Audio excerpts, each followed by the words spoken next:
Right now, while you read these words, something quietly extraordinary is happening inside you. Your heart has just beaten somewhere between 60 and 90 times in the last minute, without ever asking your permission. Your lungs have moved roughly 17 pints of air in and out of your chest. Your eyes have flickered, your skin has shed a few thousand microscopic cells, and somewhere deep behind your forehead, your brain has produced a small chemical signal telling your body that the day is winding down. You did not feel any of this happen. You did not have to. Because tonight, like every night, your body is preparing to do the most important and least understood work in all of human biology. It is preparing to sleep.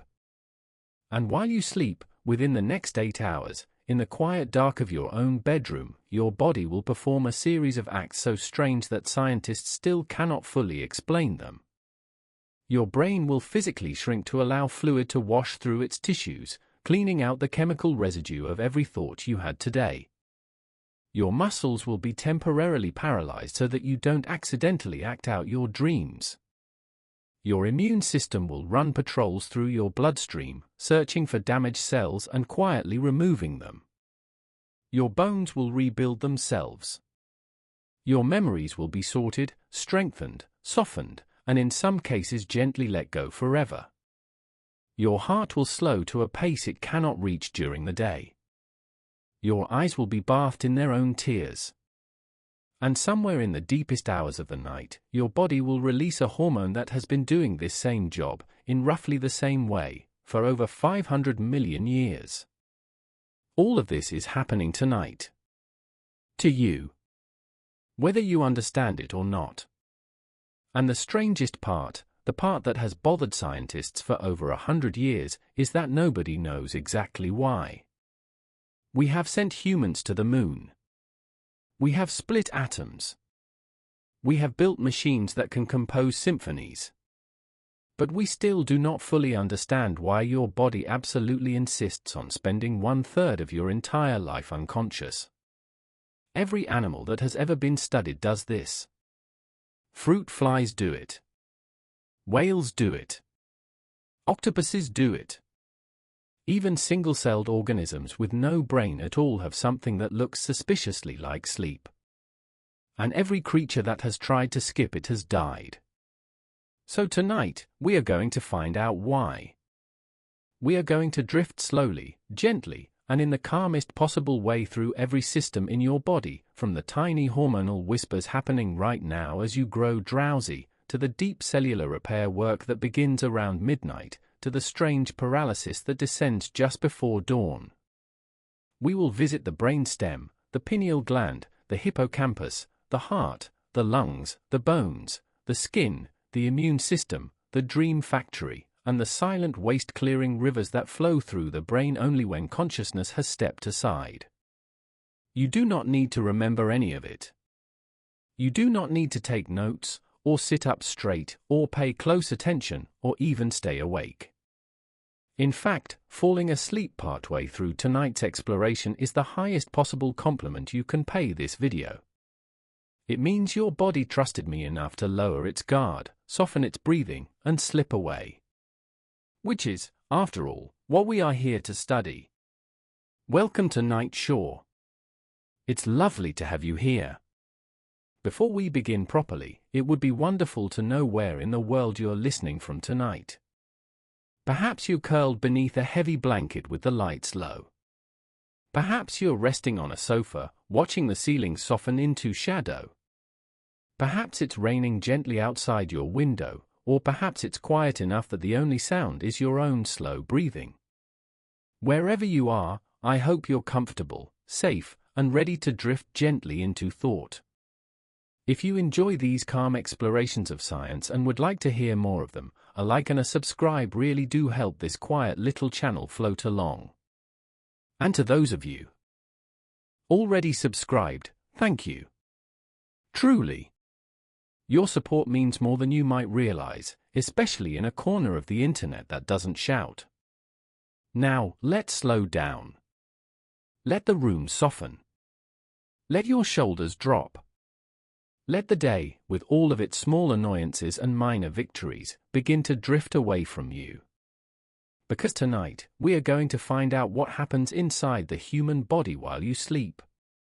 And the answer is far stranger, far more beautiful, and far more comforting than anyone could reasonably expect. So, let's begin, shall we? There is no single instant when sleep begins. There is no exact moment. No clear line. No quiet click in the back of the brain that says, "Here, this is where wakefulness ends and sleep begins." It simply does not work that way. It does not arrive like a switch being flipped, or a door being closed, or a lamp being turned off at the bedside. It does not arrive in any of the ways we might reasonably expect. It arrives, instead, more like the tide. Gradual. Gentle. Almost shy. You may have noticed this yourself on a quiet evening when you were not particularly trying to fall asleep. Perhaps you were reading something soft, or watching the last light of the day fade from a window, or simply lying very still in a warm room. And then, somewhere between one breath and the next, you realized that you had slipped a little. That the page had drifted slightly out of focus. That the room had become quieter than it was a moment ago. That your thoughts had begun to wander down corridors you did not consciously choose. One moment you are awake. The next, you are not.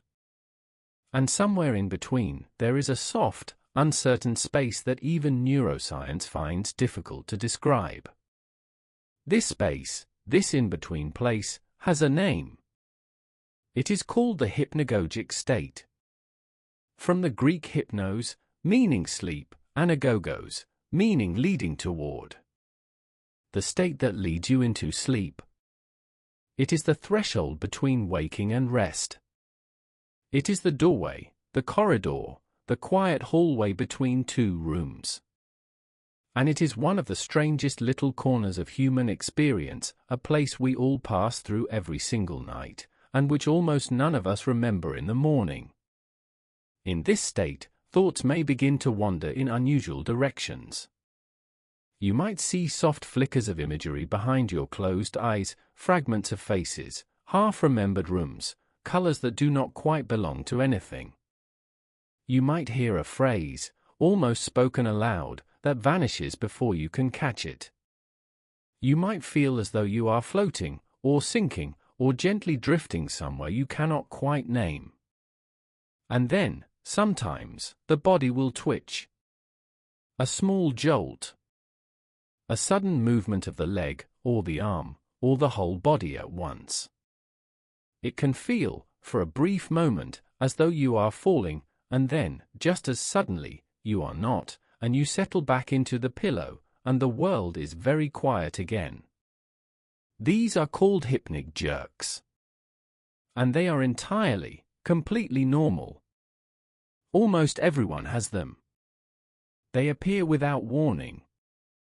They mean nothing is wrong. And yet, for centuries, no one was quite sure why they happened.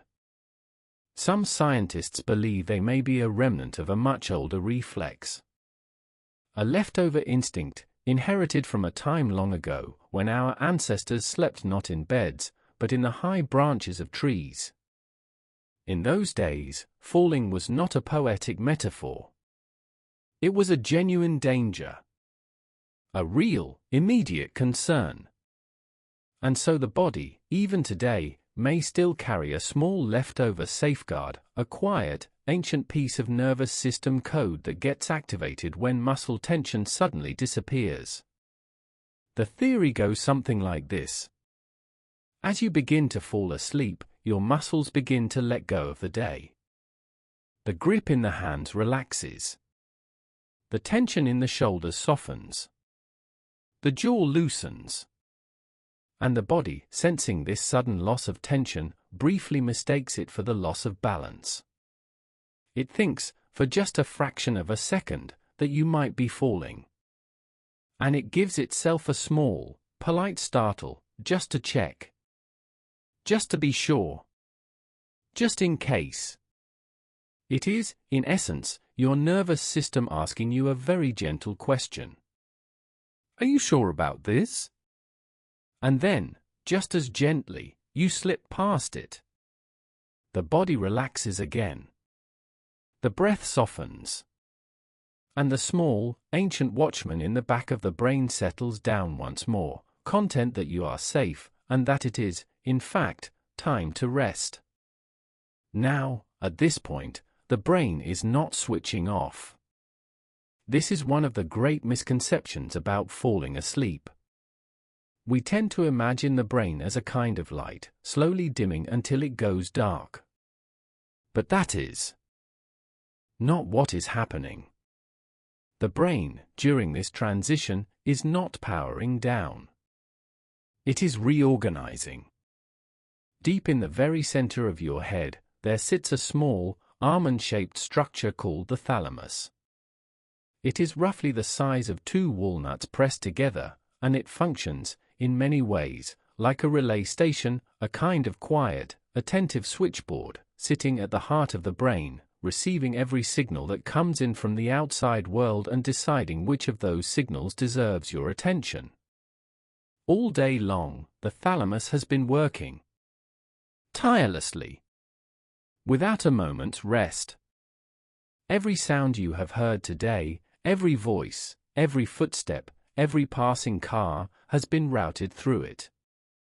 Every light you have seen, every texture you have felt, every smell that has drifted past you, all of it has passed through the thalamus first, before being sent on to the rest of the brain for processing. It is, in a sense, the gatekeeper of consciousness. And as you begin to fall asleep, the thalamus begins, very slowly, to close the gate. It does not slam it shut. It does not bolt it. It simply, gently, begins to turn the volume down on the outside world. Sounds continue to arrive. Light continues to enter through the closed lids of the eyes. The temperature of the room continues to brush softly against the skin. All of these signals continue to come in, but the thalamus, with a kind of quiet authority, decides that they are no longer worth your attention. This is why a ticking clock, a clock that, only minutes ago, seemed unbearably loud, can suddenly become absolutely fine. And then, 5 minutes after that, become something you do not remember hearing at all. You are not ignoring the world. You are not blocking it out. Your brain is simply, quietly, choosing what is worth keeping track of. And as you grow sleepier, as the thalamus turns the dial down, lower and lower, fewer and fewer things make the list. Meanwhile, in another quiet corner of the brain, something else is beginning to happen. There is a tiny structure, deep in the center of the head, roughly the size of a grain of rice. It is called the pineal gland. And though it is small, almost laughably small, it plays one of the most important roles in the entire choreography of sleep. As darkness falls, and the light from the room begins to dim, the pineal gland begins to release a hormone into the bloodstream. That hormone is called melatonin. Now, there is a common misconception about melatonin. People sometimes think of it as a sleep chemical. A drug, almost, that the body releases to knock itself unconscious. But that is not quite right. Melatonin is not the thing that puts you to sleep. Melatonin is more like a signal. A whisper. A soft message sent quietly through the bloodstream to every cell in the body. And the message it carries is something like this: the night has begun. Cells, all across the body, have receptors specifically designed to listen for melatonin. The heart has them. The kidneys have them. The gut has them. The immune system has them. The bones have them. Even the eyes have them. And as melatonin rises in the bloodstream, every one of these systems quietly begins to adjust its behavior, winding down, slowing rhythms, preparing for the long, careful work of the night. It is, in a way, like a town crier walking through a sleeping village, lighting the lanterns and ringing a soft bell, telling each house, gently, that the day is done. The 17th-century philosopher René Descartes, who knew nothing of melatonin or hormones or modern neuroscience, once called the pineal gland the seat of the soul. He believed it to be the meeting point between the body and the mind, the small, mysterious place where consciousness lived. He was, scientifically speaking, very far off. But there is something faintly poetic, something rather beautiful, about the idea that this small, quiet structure, no larger than a grain of rice, helps orchestrate one of the most universal and most mysterious rhythms of the entire human body. A rhythm older than written language. Older than agriculture. Older than fire. The rhythm of the day, and the night, and the body's gentle response to both.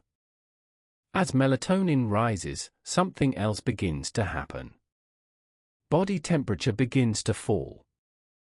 This is one of the most reliable signs that sleep is approaching. The body, very deliberately, allows a small amount of heat to escape through the skin. Particularly through the hands. Particularly through the feet. The small blood vessels near the surface of the skin widen, just a little. The body loosens. And the core temperature drops by a fraction of a degree. It is not much.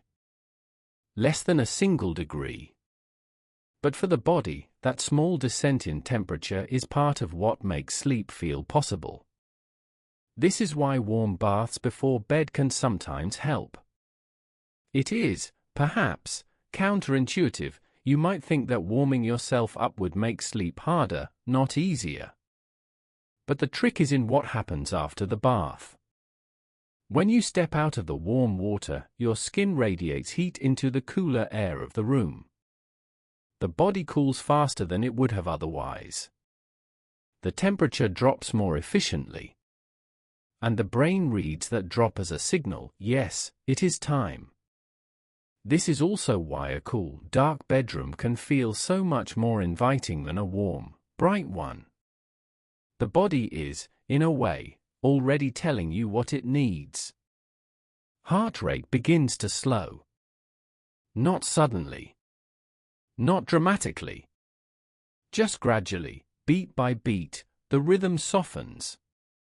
The same heart that, just an hour ago, was pumping with the urgency of the day, now begins to settle into a slower, gentler pace.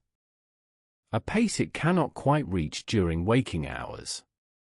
Breathing becomes more even. The small, irregular catches and pauses of waking breath begin to smooth out. The chest rises and falls and rises again, in a steadier rhythm, a rhythm older than thought. And the muscles, all across the body, begin to let go. They do not let go all at once. They release gradually, in a kind of quiet sequence, beginning with the smaller, less essential ones. The tiny muscles around the eyes soften first. Then the muscles of the face. The jaw, which may have been holding a small amount of tension all day without your noticing, finally softens. The tongue settles. The shoulders drop, perhaps for the first time in many hours. The hands, which have been gripping at small things all day, holding pens, holding phones, holding the small invisible weights of ordinary life, finally let go. They open. They rest, palms gently curling, on the pillow or the blanket or wherever they have landed. The legs soften. The feet relax. The whole body, slowly and almost imperceptibly, begins to release. And just like that, almost without permission, almost without anyone announcing it, you begin to fall. Not down. Not really. Not in any direction that has a name. Just away. Gently. Quietly. into the first soft chamber of the night. Sleep is not one thing. It is not a single state, a single condition, a single quiet darkness that descends and then lifts again hours later. It is not, as so many people imagine it, simply the absence of being awake. It is not a kind of pause button on consciousness, holding everything still until morning arrives. Sleep is, in fact, several things. Many things. A whole carefully arranged sequence of inner weather, each phase with its own character, its own purpose, its own strange biology. The sleeping body moves through these different stages across the night, and within each one, something different is happening. Something different is being repaired, sorted, remembered, or quietly let go. Scientists, in their long and patient attempt to make sense of all this, have divided sleep into four main stages. For chambers, you might say.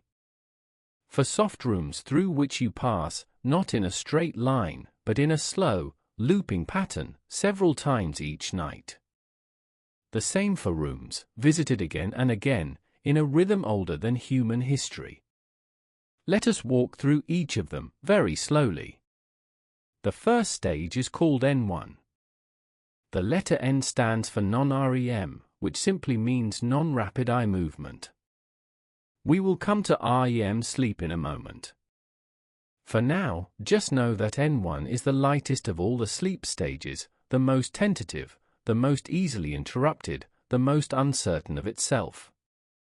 It is, in many ways, the doorway we just stepped through in the previous chapter. N1 is the stage you enter just after the hypnagogic state. The thalamus has begun closing the gate. Melatonin is rising in the bloodstream. The body is releasing its long-held tension. And now, for somewhere between 1 and 7 minutes, sometimes only a few breaths worth of time, you exist in this strange, brief, quiet little chamber. The brain, during N1, has not yet committed to sleep. It is, you might say, still in negotiation. The brainwaves slow somewhat. The thoughts soften. The breath deepens. But if someone were to whisper your name from across the room, you might still hear it. You might still respond. You might not even realize you had been asleep at all. This is, in fact, one of the strangest things about N1. People often wake up from it and insist that they were never asleep. They were simply resting. Simply lying there with their eyes closed. Simply drifting. The transition is so gentle, so faint, so utterly without ceremony, that the brain itself does not quite register it. And then, very softly, you slip into the next chamber. The second stage is called N2. This is where the body begins to truly commit to the work of the night.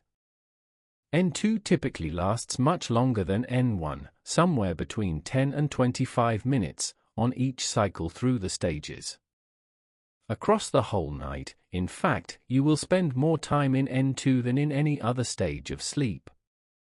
It is, in a sense, the workhorse of the sleeping body. The chamber where the most ordinary, but most foundational, repair work begins. The chamber where most of your sleeping life actually takes place. During N2, the heart rate continues to slow. Body temperature drops a little further.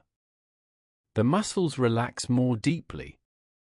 The eyes, which in N1 may still drift gently behind the closed lids, now become entirely still. The breath finds its slow, even rhythm. The whole body settles into something that begins, finally, to look like proper sleep. And the brain, during this stage, begins to do something quite extraordinary. It begins to produce what scientists call sleep spindles.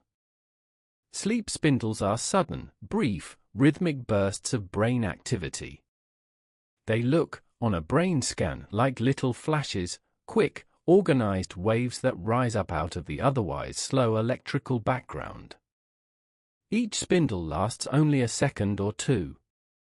They appear, then fade, then appear again, perhaps a few hundred times over the course of a single hour. They have a kind of regular, patient rhythm to them. Like footsteps. Like a heartbeat. Like something doing its quiet rounds. For a long time, scientists were not sure what these spindles were for. They seemed almost random. Strange.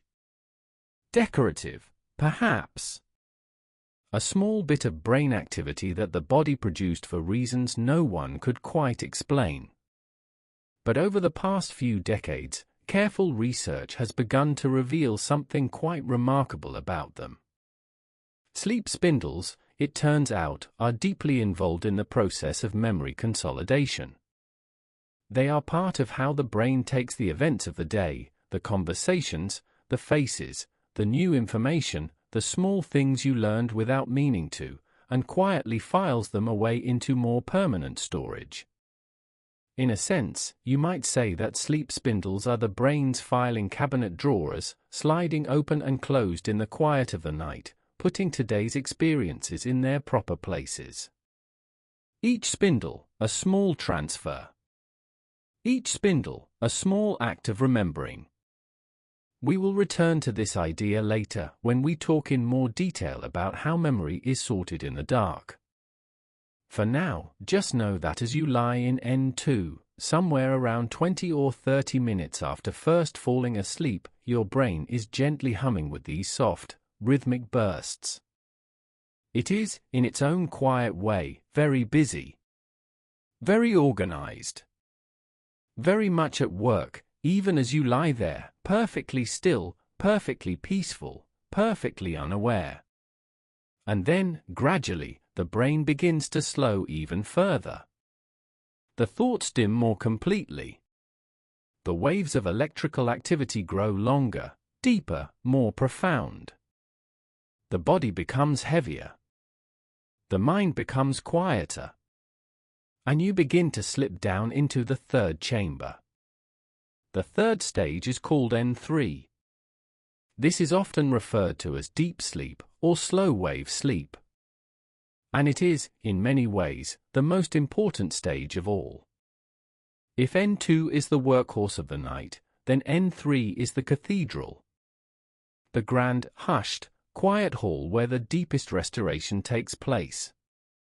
This is where the body does most of its physical repair work, where growth hormone is released into the bloodstream, where tissue rebuilds itself, where the immune system runs its long careful patrols, where the brain washes itself clean of the chemical residue of the day. We will spend whole chapters on these activities later in our exploration. For now, simply know that this is the chamber where the work matters most. This is where the body does what the day will not allow. In N3, the brain produces what are called delta waves. These are slow, large, sweeping waves of electrical activity, the slowest brain waves the human brain ever produces. They roll across the cortex in long, smooth pulses, several seconds apart, like waves rolling onto a quiet beach. Like the slow rise and fall of a great inner ocean. If you were to look at a brain scan during N3, you would see almost no fast activity. No spindles. No flashes. No quick, busy patterns. Just these enormous, gentle, rolling waves, the slow heartbeat of the sleeping brain. The slowest the brain ever moves, in all the long arc of a human life. It is, in many ways, the deepest unconsciousness a healthy human ever experiences. If someone were to try to wake you up during N3, they would have a difficult time. You might not respond at first. You might respond confusedly, groggily, as though you had been pulled out of very deep water. It is from N3 that people sometimes emerge feeling momentarily disoriented, not sure where they are, not sure what time it is, not sure for a few seconds what year it is, or what life they have just returned to. This is called sleep inertia. And it is the price the brain pays for going so deep. The price the body pays for the work it has just been doing. In N3, the body is, in a sense, doing the work that requires you not to be present. The work that requires your attention to be entirely elsewhere. The work that, frankly, the body would rather not have you supervising. It is letting the night do what the day cannot. And finally, after some time in N3, perhaps 20 or 30 minutes, on the first cycle of the night, the brain begins, very strangely, to wake up again. Not fully. Not consciously. But the brainwaves begin to speed up. The deep delta waves give way to faster, more complex patterns. The body, which had grown very still, becomes still in a different way, paralyzed, almost, except for one strange exception. The eyes, beneath the closed lids, begin to dart back and forth, rapidly, as though watching something invisible. As though watching something that the rest of us cannot see. This is the fourth stage. REM sleep. Rapid eye movement sleep. This is, in many ways, the strangest stage of all. The most active. The most theatrical. The most mysterious. The stage where dreams happen. We will explore REM sleep, what happens, what it does, why we dream at all, in its own dedicated chapter, much later in this exploration. For now, let it be enough to say this: somewhere around 90 minutes after you first fell asleep, your brain has now spent time in N1, then N2, then N3, and finally arrives, very gently, at REM. It has completed one full cycle of sleep. One full journey through all four quiet chambers. And then it does it again. And again. And again. Roughly every 90 minutes, throughout the night. You will likely have 4 to 6 full cycles before morning. 4 to 6 complete journeys through the rooms of the night. Each cycle is slightly different. Earlier in the night, the deep N3 stage is longer because the body has urgent repair work to do. Later in the night, after the deep work is mostly finished, the REM stages grow longer instead because the brain has more time to dream, to sort memories, to do its strange and beautiful inner theater. The sleeping body, in other words, is far more organized than it appears. It does not simply collapse into rest. It moves carefully, intentionally, through stages. It tends to its own different needs at different hours. It knows exactly what it is doing, and exactly when to do each part. And it does all of this without ever consulting you. Without ever asking your permission. Without ever needing your help. Tonight, as you lie in whatever quiet place you have chosen for rest, your body will do this, perhaps 4 times, perhaps 5, perhaps 6. Without your direction. Without your understanding. Without your needing to do a single thing. The chambers will open and close and open again. The deep work will be done. The slow waves will roll, and the spindles will flash, and the eyes will dart beneath the lids in their strange and beautiful patterns. And in the morning, you will rise, and you will not remember any of it. But every cell in your body will know that it happened. Every system in your body will be better for it. Every part of you will quietly, secretly, owe its small debt to the night. You may simply let it carry you, now. Through the chambers. Through the stages. Through the slow, patient rooms of the sleeping mind. When the body falls asleep, the heart does not stop. It does not pause. It does not rest in the way that we might imagine resting.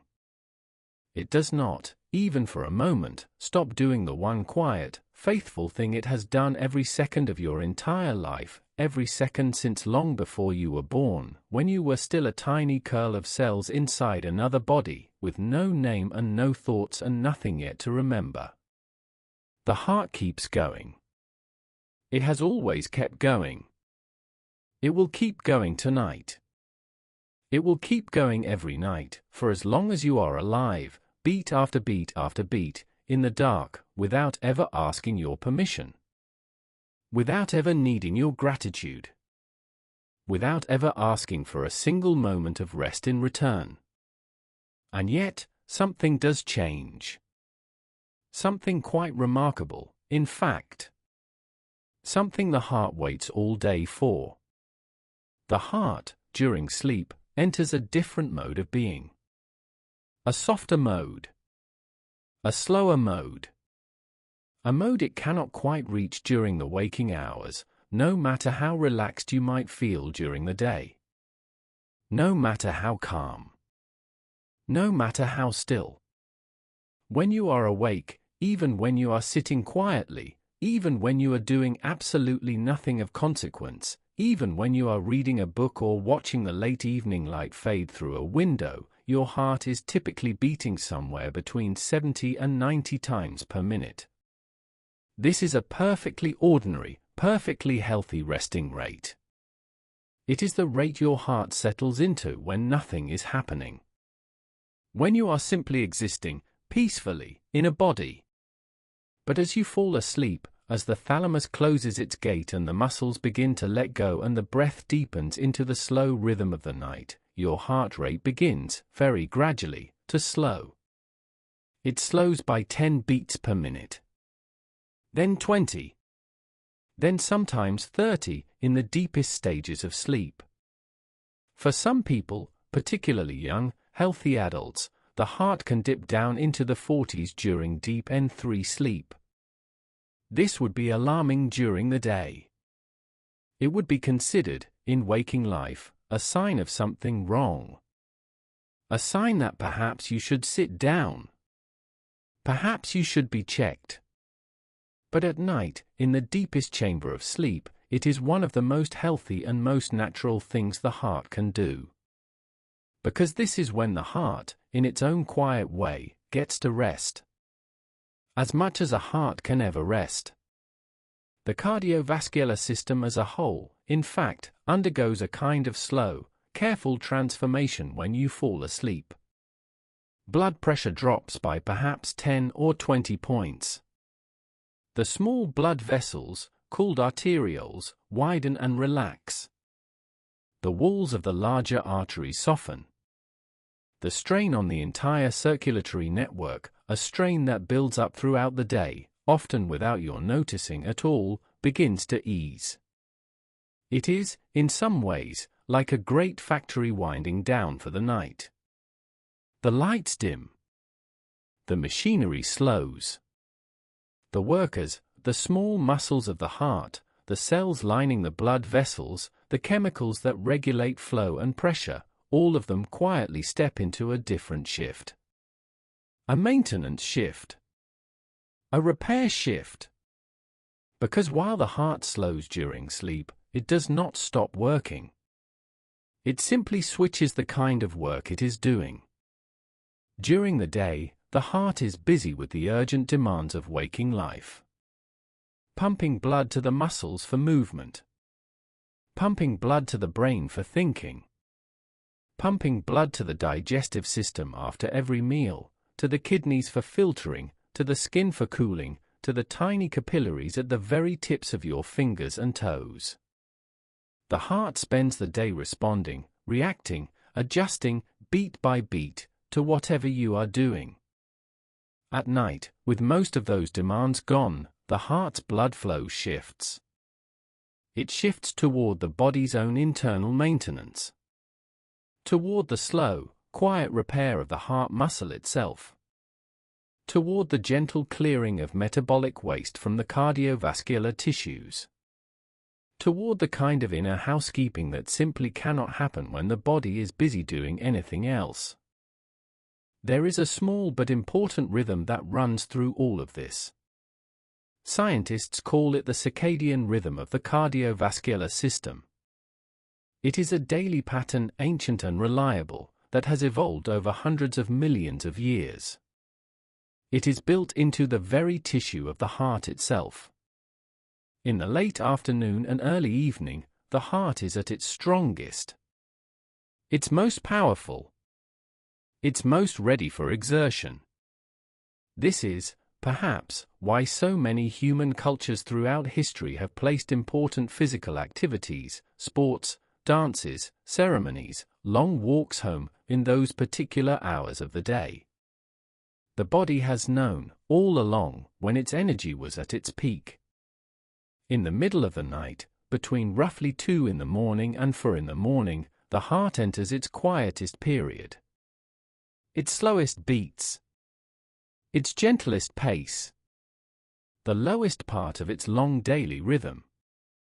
And in the early morning hours, around 4 to 6 a.m., the heart begins, very gradually, to wake up again. Blood pressure begins to rise. Heart rate begins to increase.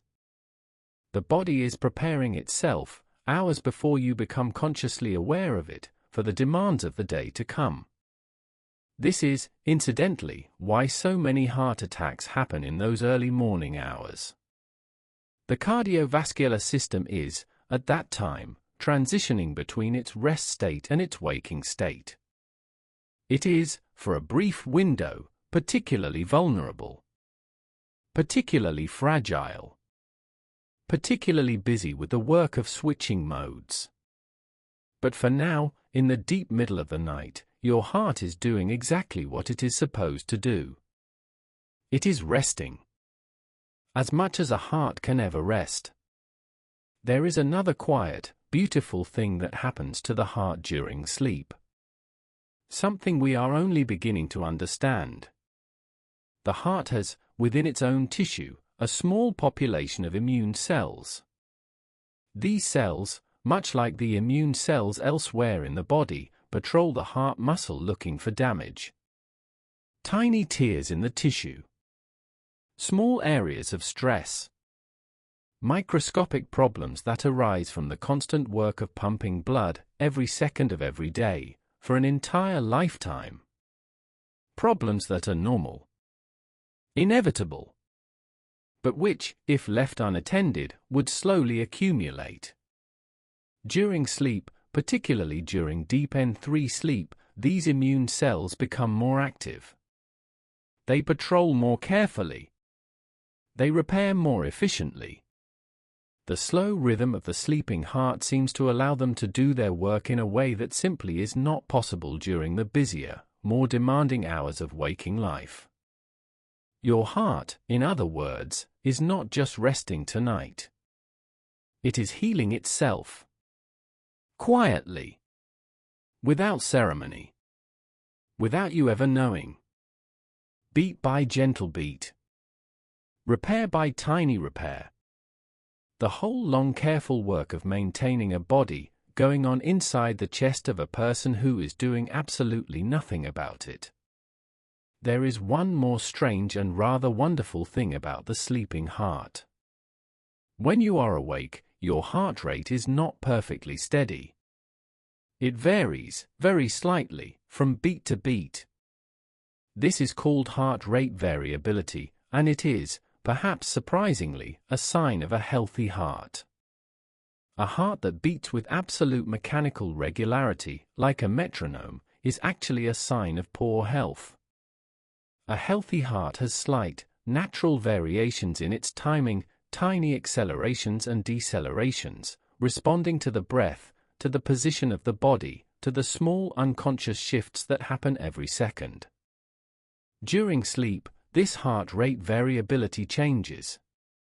In the deepest stages of sleep, it becomes particularly synchronized with the breath. Each inhale slightly speeds the heart. Each exhale slightly slows it. The two rhythms, the breath and the heartbeat, fall into a kind of quiet, mutual dance. This is called respiratory sinus arrhythmia. And it is one of the most peaceful, most balanced states a body can be in. If you have ever felt, lying very still and breathing very slowly, that your body settled into a kind of soft, unified rhythm, that may have been what you were sensing. The heart and the lungs, in concert. Two old companions, walking together in the dark. Two ancient instruments, finally playing in the same key. Beat. Breath. Beat. Breath. A rhythm that has been keeping you alive every moment of your life. A rhythm that will, tonight, gently carry you through the long quiet hours, all the way through to morning. A rhythm older than language. Older than memory. Older than any thought you have ever had. And as you lie there, perhaps just on the edge of sleep already, or perhaps still simply listening, your heart is doing exactly what it has always done. Beating gently. Beating reliably. Beating for you, without any need for your attention or thanks. It is doing this right now. It will keep doing this all through the night. Through every chapter of this exploration. Through every quiet hour. Through every soft dream. Through every chamber of the sleeping body. It does not need to be supervised. It does not need to be reminded. It does not need anything from you at all, except perhaps a willingness to lie still, and breathe slowly, and trust that the work of the night will happen on its own. The heart has done this every night of your life. Every single one. From the very first night you were ever alive, to this very night, here, now, in whatever quiet place you have chosen to rest. It will do it tonight, as well. You may simply let it. Breathing changes when you sleep. It does not stop. It does not pause. It does not, even for a moment, abandon the one quiet, faithful task that has been keeping you alive every second of your entire life, drawing air in, letting air out, drawing air in again, in the slow, ancient rhythm that has carried every breathing creature through every quiet night for hundreds of millions of years. But it does change. It changes in ways that most of us never notice. In ways that are, in fact, deeply different from the breathing we do all day. In ways that reveal something quite beautiful about how the body takes care of itself in the dark.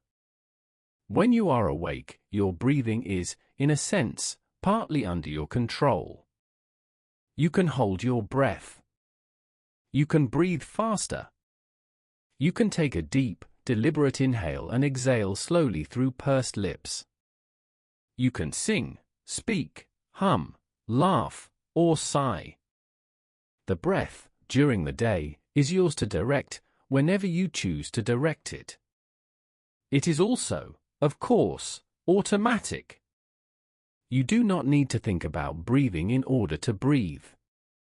Your body handles it for you, beneath the surface of awareness, while you go about the business of being alive.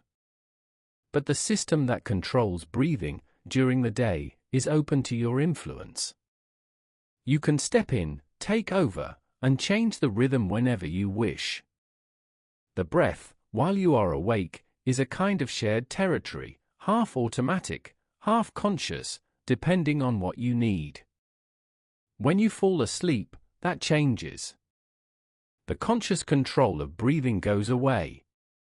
It does not vanish entirely, some traces of it remain, lingering in the deeper structures of the nervous system.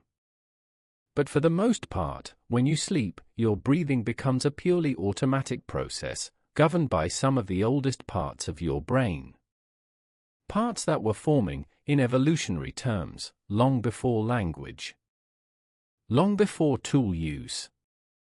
Long before the upright walking and complex thought that we tend to associate with being human.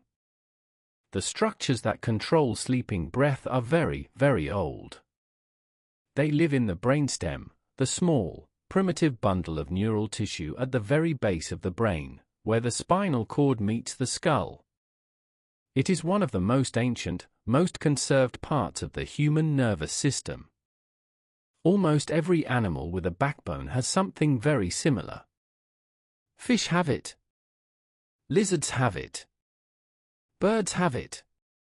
Mice and elephants and whales have it. The cluster of cells that controls breathing in your brainstem tonight is, in evolutionary terms, almost identical to the cluster that controlled breathing in your earliest mammalian ancestors hundreds of millions of years ago. This is, perhaps, why the breath feels so universal, so ancestral, so far beneath the surface of who we are. We share this rhythm with every creature that has ever lived in a body. When you fall asleep, the brainstem takes over the breath completely, and the rhythm changes. In the early stages of sleep, in N1 and the lighter parts of N2, breathing becomes a little irregular. There may be small pauses, brief catches, tiny moments where the breath grows shallower for a few seconds before deepening again. This is normal. This is part of the body's quiet adjustment to the new mode of being. The system, in essence, is finding its rhythm. As you sink deeper into N3, the deepest stage of slow-wave sleep, the breath becomes profoundly regular. Slow. Even. Deep. The chest rises and falls with the steady rhythm of a soft tide. This is one of the most peaceful states a breathing body can be in. The rate slows considerably. During the day, you might breathe 12 to 20 times per minute. During deep N3 sleep, that can drop to 10 breaths per minute. Sometimes even fewer. Each breath becomes longer, slower, more drawn out. The exhale, in particular, lengthens, sometimes lasting twice as long as the inhale. This slow, deep, even breathing serves several quiet purposes. It allows the lungs to take in more oxygen per breath, even though fewer breaths are being taken overall. It allows carbon dioxide to be released more efficiently from the bloodstream. It keeps the entire respiratory system operating at maximum efficiency with minimum effort. It is, in a sense, the most economical way to breathe. The most elegant. The most refined. The body, when given the chance, finds this rhythm naturally. It does not have to be taught. It does not have to be guided. It does not have to be coached. The brainstem simply knows. But here is where things get particularly interesting. When you slip into REM sleep, that strange, dreaming stage we will explore in much more depth later, the breath changes again. Dramatically. Strangely. REM sleep breathing is irregular. It speeds up. It slows down. It catches and releases in unpredictable patterns. The depth varies. The rhythm wanders. If you were to look at a graph of someone's breathing during REM sleep, it would look almost chaotic compared to the smooth, even waves of N3 sleep. Up, down, fast, slow, deep, shallow. Scientists believe this is because REM sleep is, in some ways, the most active stage of the brain. The dreaming brain is, in many ways, almost as active as the waking brain. And the breath, mysteriously, responds. It mirrors something, perhaps the emotional content of dreams, perhaps the speed of inner thought, perhaps something even stranger that we have not yet given a name to. We do not fully understand it. We may never fully understand it. The breath, in REM sleep, becomes a kind of expressive instrument, one that we do not consciously play, but which somehow reflects whatever is happening in the deepest theater of the dreaming mind. As though the lungs are listening to the dream. As though they are part of it. There is another thing that happens to the lungs at night, something quite extraordinary. Throughout the day, your lungs accumulate microscopic debris. Dust particles, pollen, bacteria, the tiny remnants of whatever you have breathed in over the past 16 or 18 waking hours. All of this gets caught by the mucus that lines your airways, a slow, sticky, protective layer that exists precisely for this purpose. A kind of inner filter, working quietly, invisibly, every hour of every day. During sleep, the lungs do not actively work harder to clear this debris. In fact, the rate of clearance slows somewhat. But something else happens.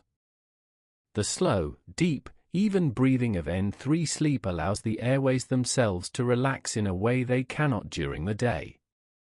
The bronchi widen. The smooth muscle that surrounds the smallest air passages softens.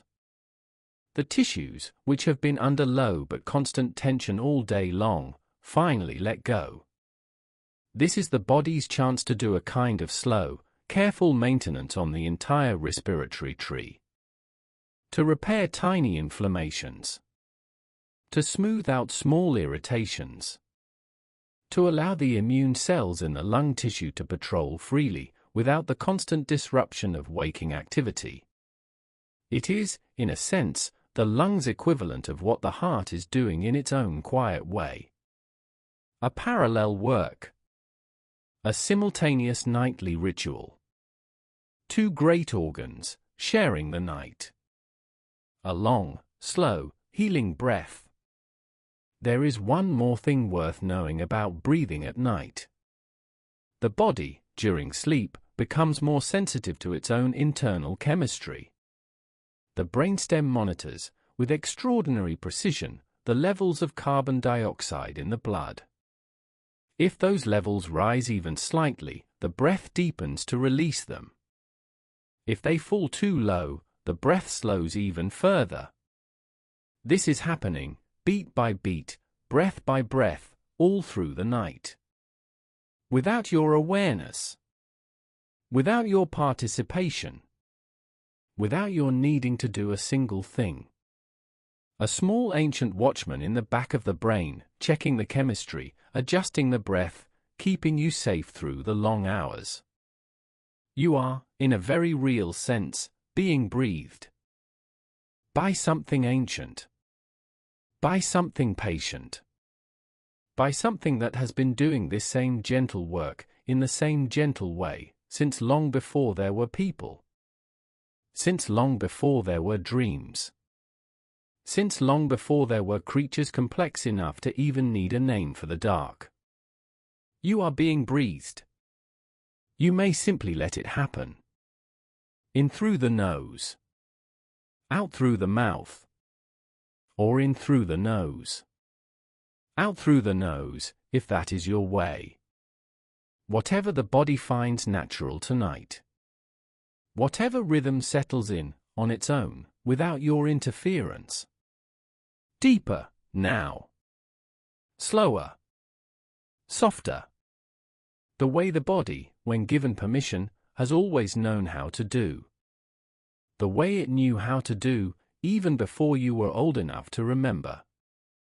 The breath is one of the oldest gifts of being alive. One of the most reliable. One of the most forgiving.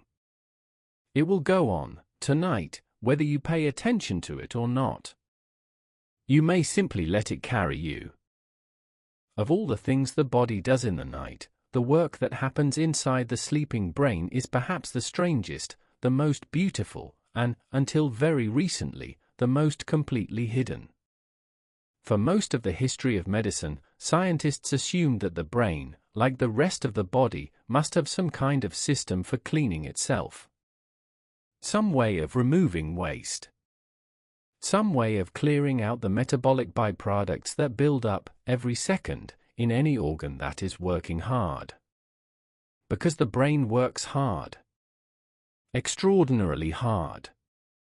The brain is, by weight, only about 2% of the body, and yet it uses around 20% of all the energy your body consumes.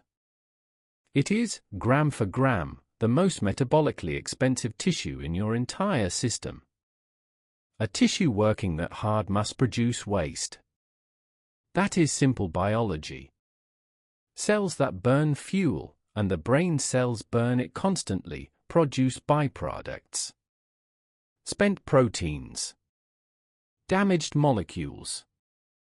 The chemical equivalent of ashes from a fire that never quite goes out. So where does it all go? For decades, no one really knew. The rest of the body, you see, has an obvious cleaning system. It is called the lymphatic system.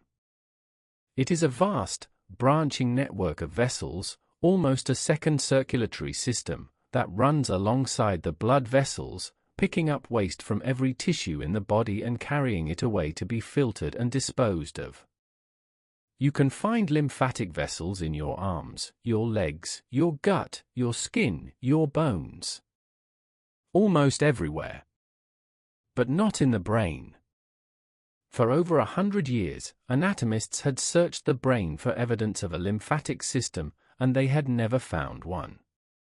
The brain, mysteriously, seemed to lack the cleaning network that every other organ in the body relied on. This was a puzzle. A genuine, deep, scientific mystery. How could the most metabolically active organ in the body lack the most basic cleaning system? Where did its waste go? The answer, when it finally came, was completely unexpected. In 2012, a research team led by a Danish neuroscientist named Maiken Nedergaard, working at the University of Rochester, discovered something quite extraordinary. They were studying the brains of mice. Using new imaging techniques, they were able to watch, in real time, what happened to the fluid that surrounds the brain when the mice were awake, and what happened to it when the mice were asleep. What they saw was breathtaking. When the mice were awake, the brain was tightly packed.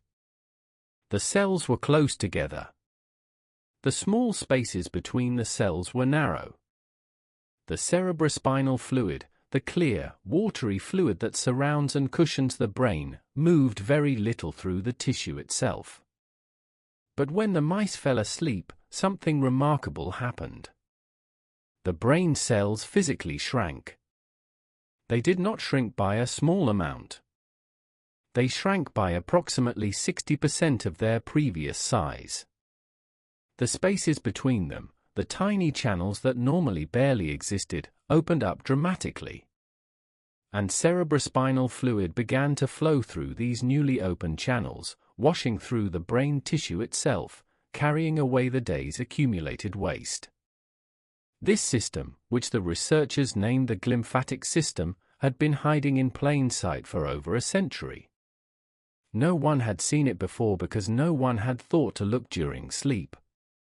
The brain only cleans itself, it turns out, when consciousness has stepped aside.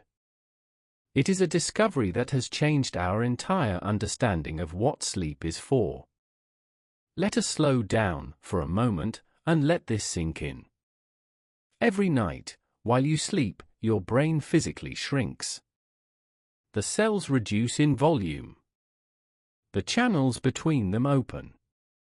And rivers of cerebrospinal fluid begin to flow, quietly, faithfully, through the tissue of your brain, washing away the chemical residue of every thought you had today.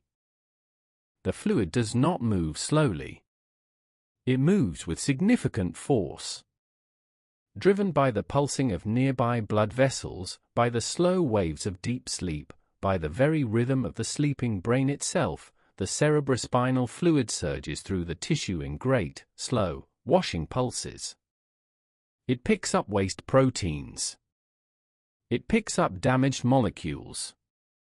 It picks up the small fragments of everything that the brain has produced during the long, busy hours of the day. And it carries them away. Through the brain. Out through the openings at the base of the skull. Into the bloodstream. Through the liver and the kidneys.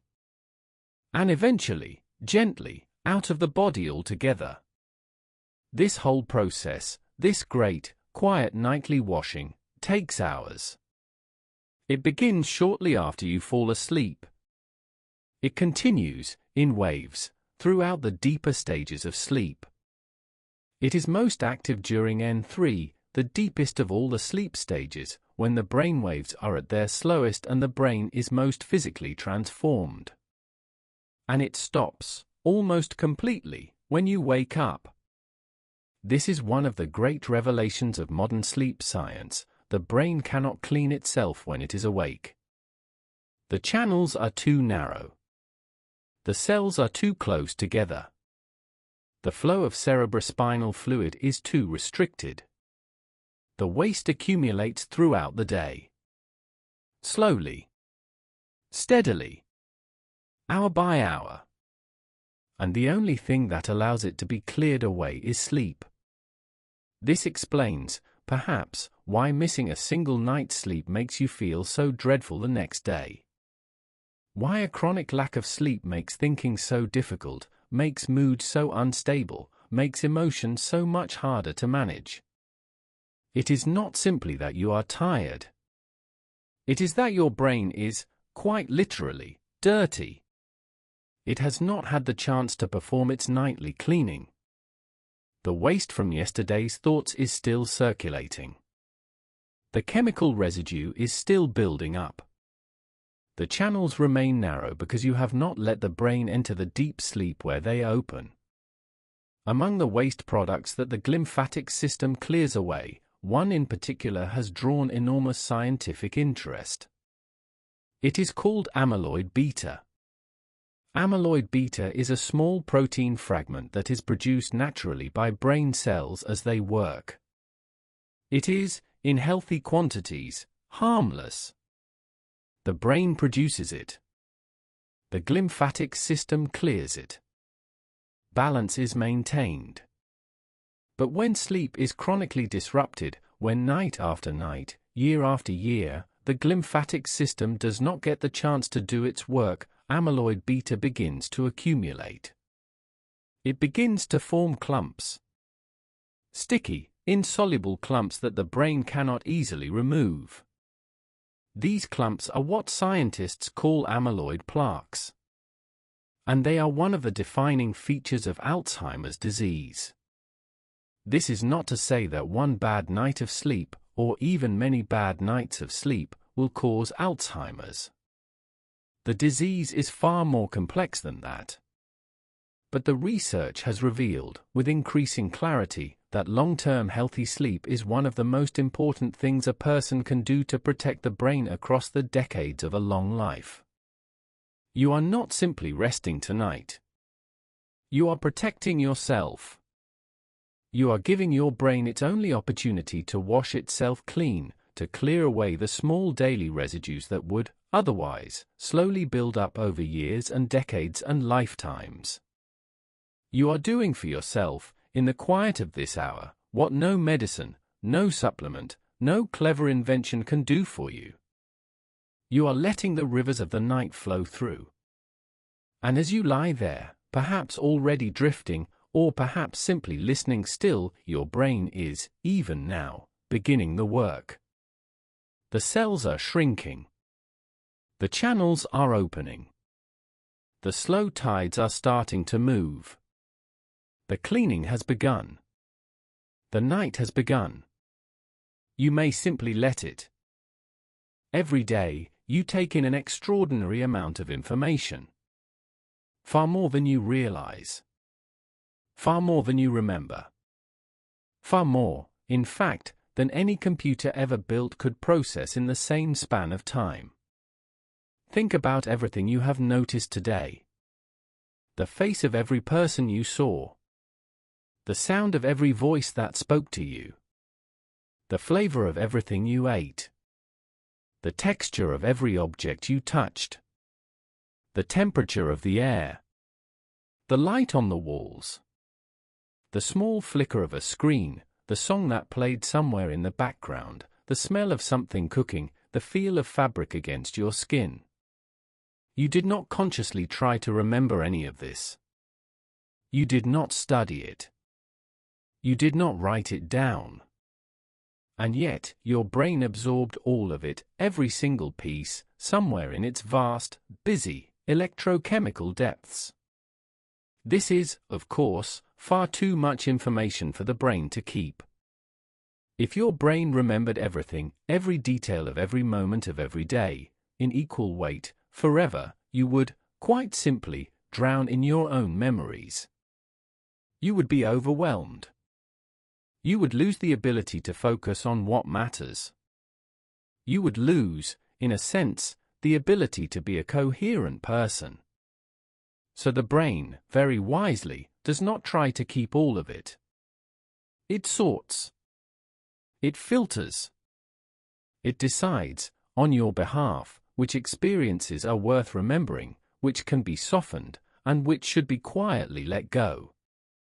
And this sorting, this great, careful, nightly editing of the day, happens almost entirely while you sleep. Let us begin where memories themselves begin. When you experience something during the day, a conversation, a flavor, a face, an idea, that experience is first encoded in a small structure deep inside your brain called the hippocampus. The hippocampus sits beneath the cortex, on either side of the brain. It is shaped, vaguely, like a small curled seahorse, which is, in fact, where the name comes from. Hippo, meaning horse, and campus, meaning sea creature. The seahorse of the brain. The hippocampus is the brain's short-term storage system. The temporary holding ground. The place where today's experiences live, in raw and unprocessed form, before they have been moved into longer-term storage elsewhere in the cortex. By the end of a typical day, the hippocampus is, to use a slightly imperfect metaphor, full.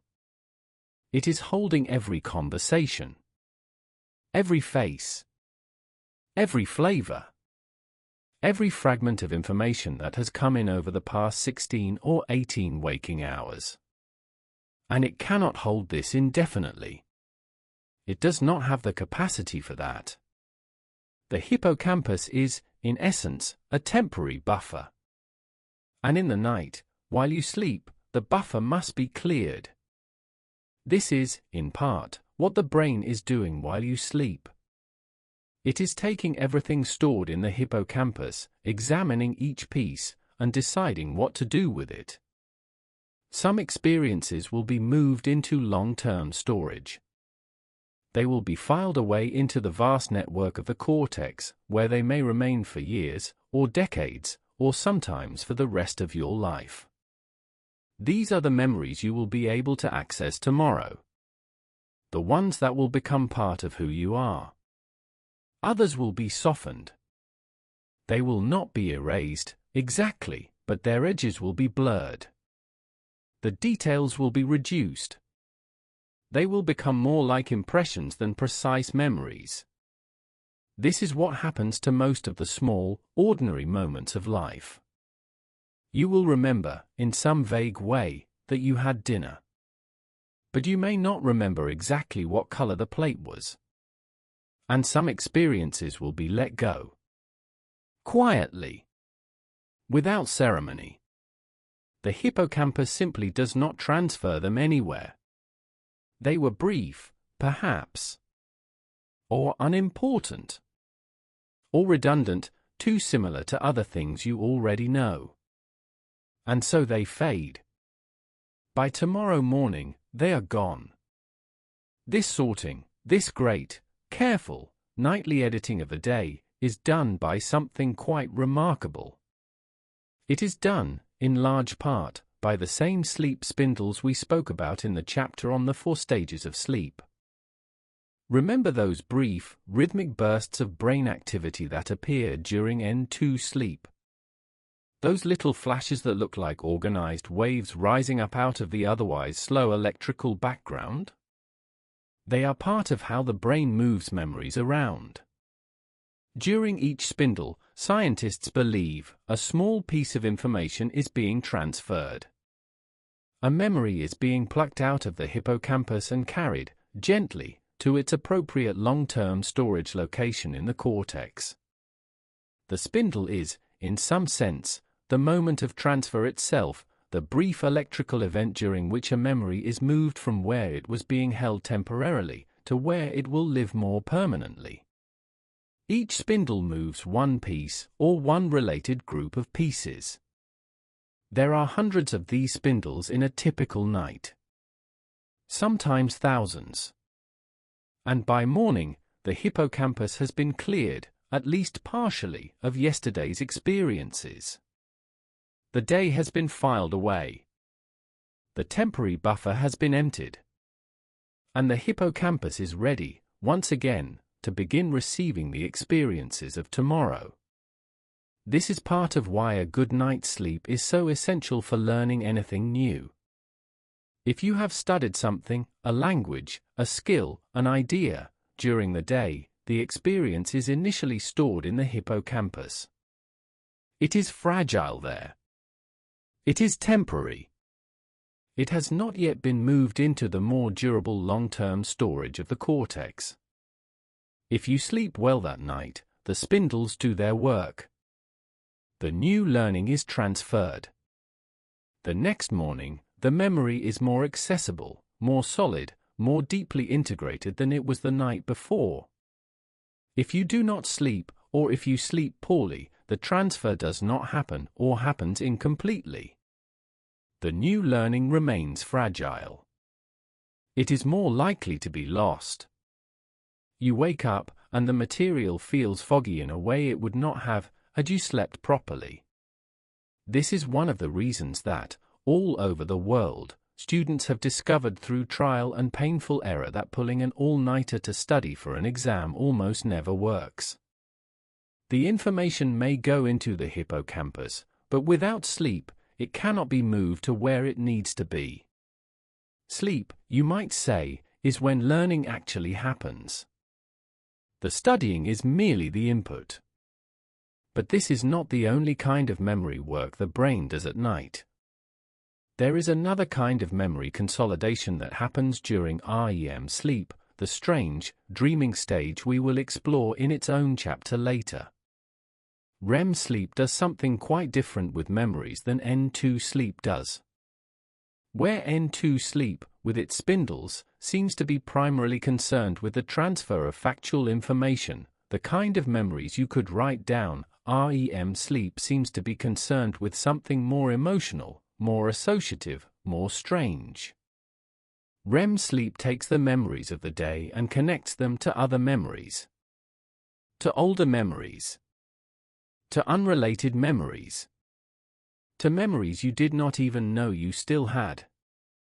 It weaves them together into patterns. It looks for connections.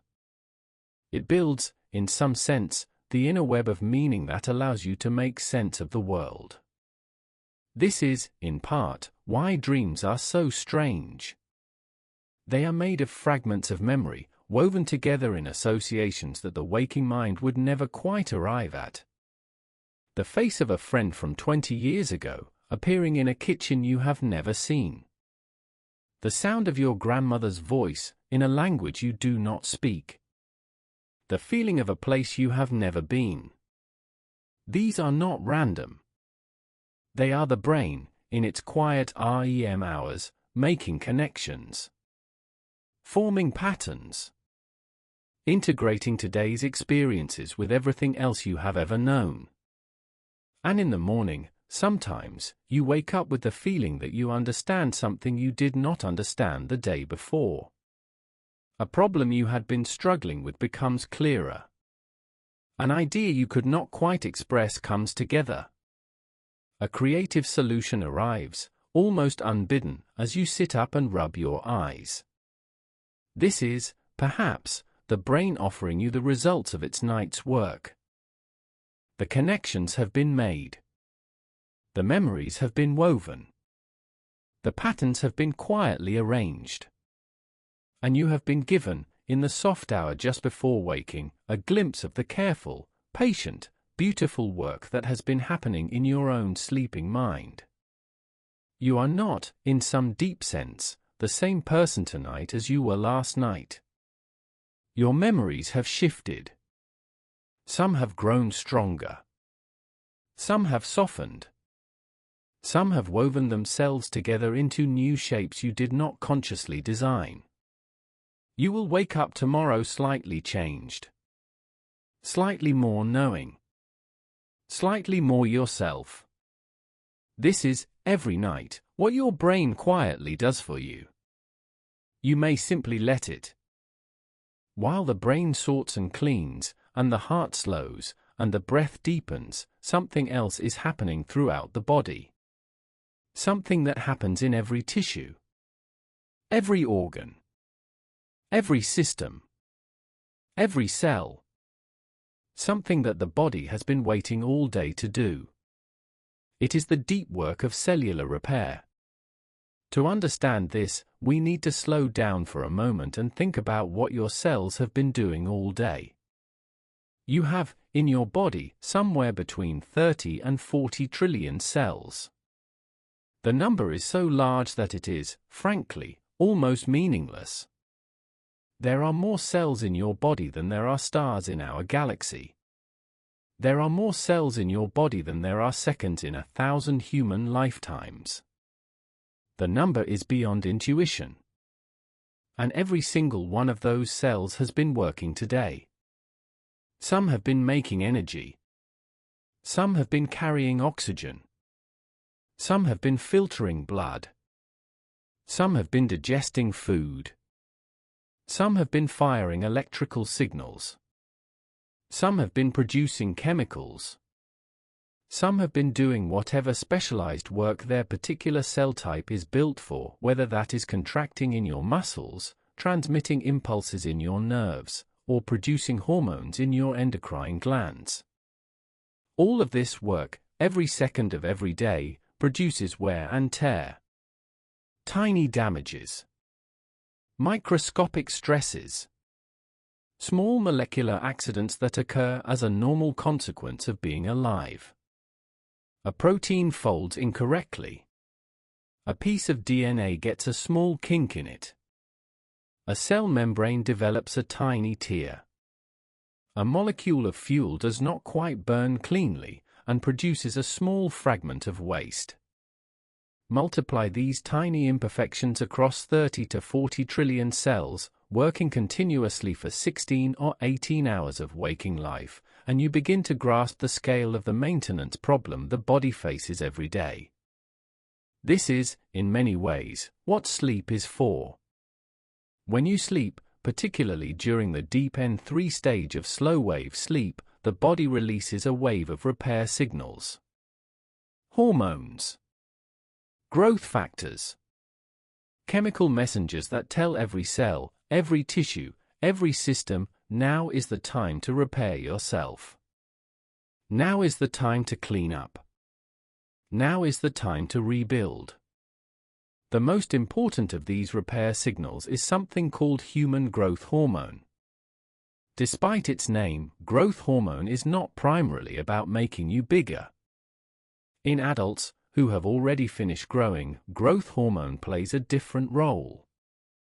It is the body's master signal for tissue repair and regeneration.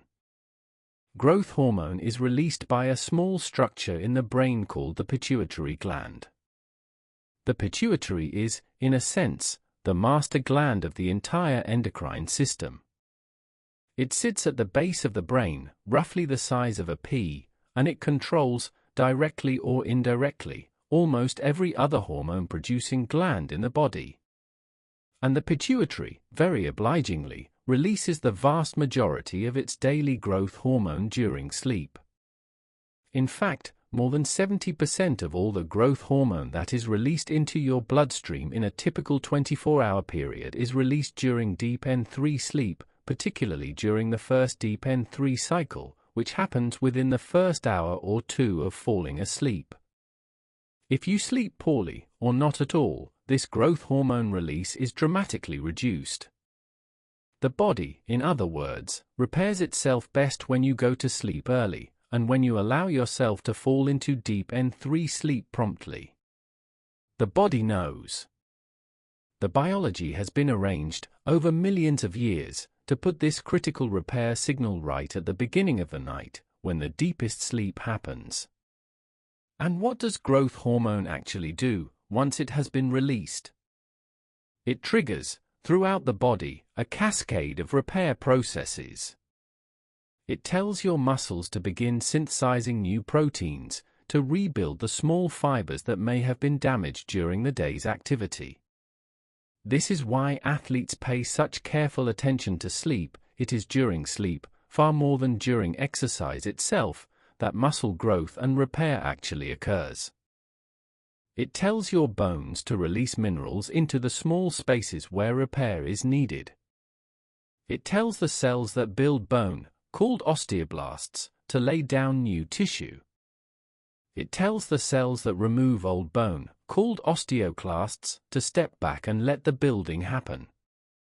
It tells your skin to regenerate. The outer layer of your skin, the epidermis, is constantly being shed and replaced.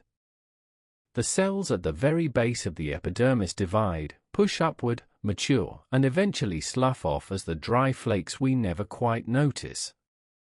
This entire process is accelerated during sleep. The cells divide more rapidly. The new layers form more quickly.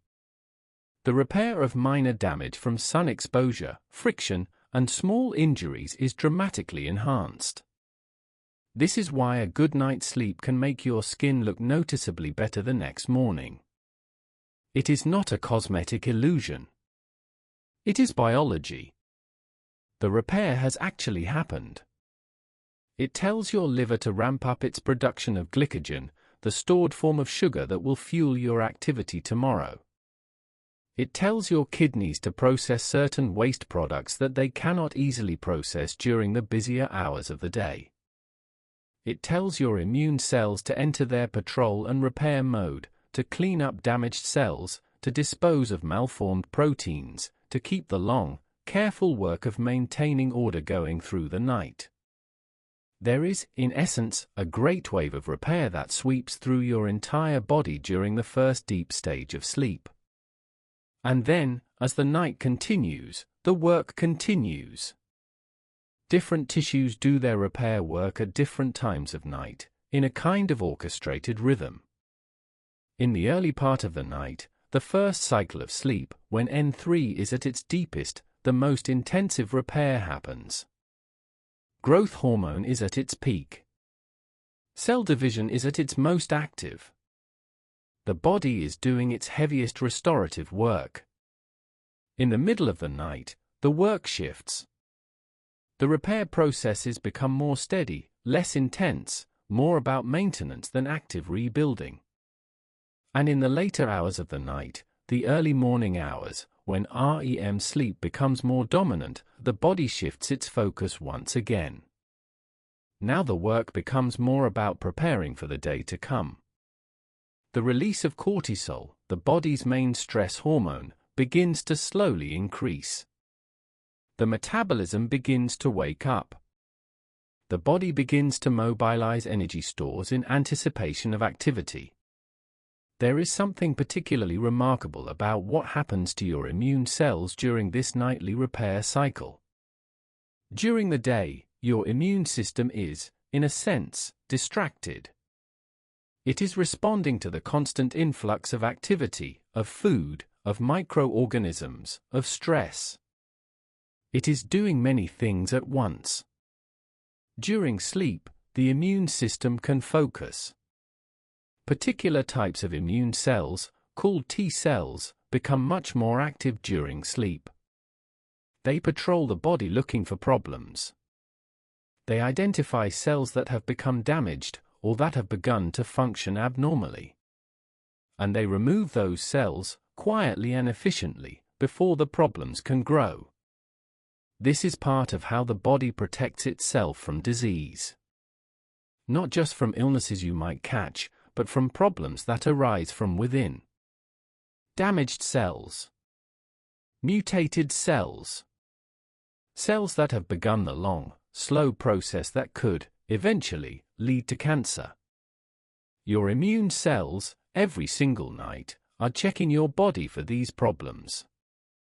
They are not perfect. They cannot catch everything. But they catch a great deal, far more than most people realize. The vast majority of the small cellular problems that arise in your body every day are dealt with, silently, by the immune cells doing their nightly work. Without sleep, this work suffers. The immune cells become less efficient. The patrols become less thorough. The protective monitoring that the body relies on, day after day, year after year, becomes weakened. This is one of the reasons that long-term poor sleep is associated with so many different health problems. It is not because sleep, in itself, prevents these problems. It is because sleep allows the body's own protective and repair systems to do their work. Without sleep, the body falls behind on its maintenance. And over time, that maintenance debt accumulates. You are not, in any meaningful sense, sleeping for fun.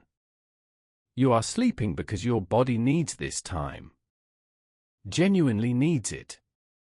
The way a great old house needs its quiet hours, after the visitors have gone home, to repair its foundations and dust its rooms and prepare itself, gently, for whatever the next day might bring. Tonight, while you rest, even right now, perhaps, as you listen, this is happening. The growth hormone is being released. The cells are dividing. The proteins are being synthesized. The damaged molecules are being cleared. The immune cells are patrolling. The bones are being rebuilt. The skin is regenerating. The muscles are repairing. All of this, all at once. All without your direction. The body, very patiently, doing what it has always known how to do. You may simply let it. Sleep is, among other things, a profoundly hormonal experience. If we could see the levels of the various hormones in your bloodstream rising and falling over the course of the night, if we could chart them on a graph, hour by hour, we would see something extraordinary. We would see waves, cycles, carefully timed releases, long, slow rises, quick, sharp peaks, pulses that happen at the same times every night, in the same rhythms, in the same beautiful coordinated dance. The sleeping body is, in a sense, conducting a symphony of chemistry. Every musician knowing exactly when to play. Every section coming in at exactly the right moment. The whole performance unfolding without any conductor that you are conscious of, and yet performed with extraordinary precision, every single night, for the entirety of your life. We have already met one of these hormones, melatonin, back in the first chapter. The small chemical signal released by the pineal gland, telling every cell in the body that the night has begun. We have also touched, just briefly, on growth hormone, the great repair signal that floods the body during the deepest stages of sleep. But there are others. Many others. Let us take a slow, gentle walk through some of the most important hormones that move through your body in the dark. We begin with cortisol. Cortisol is, in a sense, the opposite of melatonin. Where melatonin rises with darkness, cortisol rises with light. Where melatonin tells the body to slow down, cortisol tells the body to wake up. Where melatonin invites rest, cortisol invites activity. Cortisol has, over the years, developed a somewhat unfair reputation. People often refer to it simply as the stress hormone. They imagine that high cortisol is always bad, and low cortisol is always good. But this is not quite right. Cortisol is essential. It is one of the hormones that keeps you alive. It regulates blood sugar. It manages inflammation. It controls metabolism. It helps the body respond to challenges. It is part of the basic chemical infrastructure of being human. What matters is not whether cortisol is present, it is always present, but how it varies across the day. In a healthy person, cortisol follows a predictable daily rhythm. It is lowest in the middle of the night, around 2 or 3 in the morning. It begins to rise slowly in the hours before dawn. It reaches its peak shortly after you wake up, usually within the first 30 minutes after waking, and then it gradually declines throughout the day, falling to its lowest point again in the deep middle of the next night. This is called the cortisol awakening response. It is, in many ways, what gets you out of bed. Without that gentle rise of cortisol in the early morning hours, you would simply not have the chemical energy to begin the day. The cortisol primes your body for activity. It tells your liver to release stored sugar. It tells your muscles to prepare for movement. It tells your brain to come fully online. But during the night, particularly during the early and middle hours of sleep, cortisol must be low. If cortisol stays high at night, sleep becomes shallow. The body cannot fully enter the deep stages of N3 sleep. The repair work cannot happen as it should. This is, in fact, one of the reasons that chronic stress is so damaging. When the body is under constant stress, cortisol levels remain elevated even at night. The natural rhythm is disrupted. Deep sleep becomes harder to enter. And the body's ability to repair itself, night after night, is gradually undermined. Tonight, in the early hours of your sleep, cortisol is at its lowest. It is sitting quietly, almost asleep itself. It will rise again in the morning. But for now, it rests. Now let us turn to 2 hormones that work in a kind of opposing dance. They are called leptin and ghrelin. Leptin is the satiety hormone. It is the hormone that tells your brain you have eaten enough. It is produced by fat cells throughout the body, and it sends a constant signal to a small region in the brain called the hypothalamus, regulating your sense of fullness. Ghrelin is the hunger hormone. It is the hormone that tells your brain you are hungry. It is produced mostly by cells in the stomach lining, and it rises before meals, falls after you eat, and rises again later when the body decides it is time to eat once more.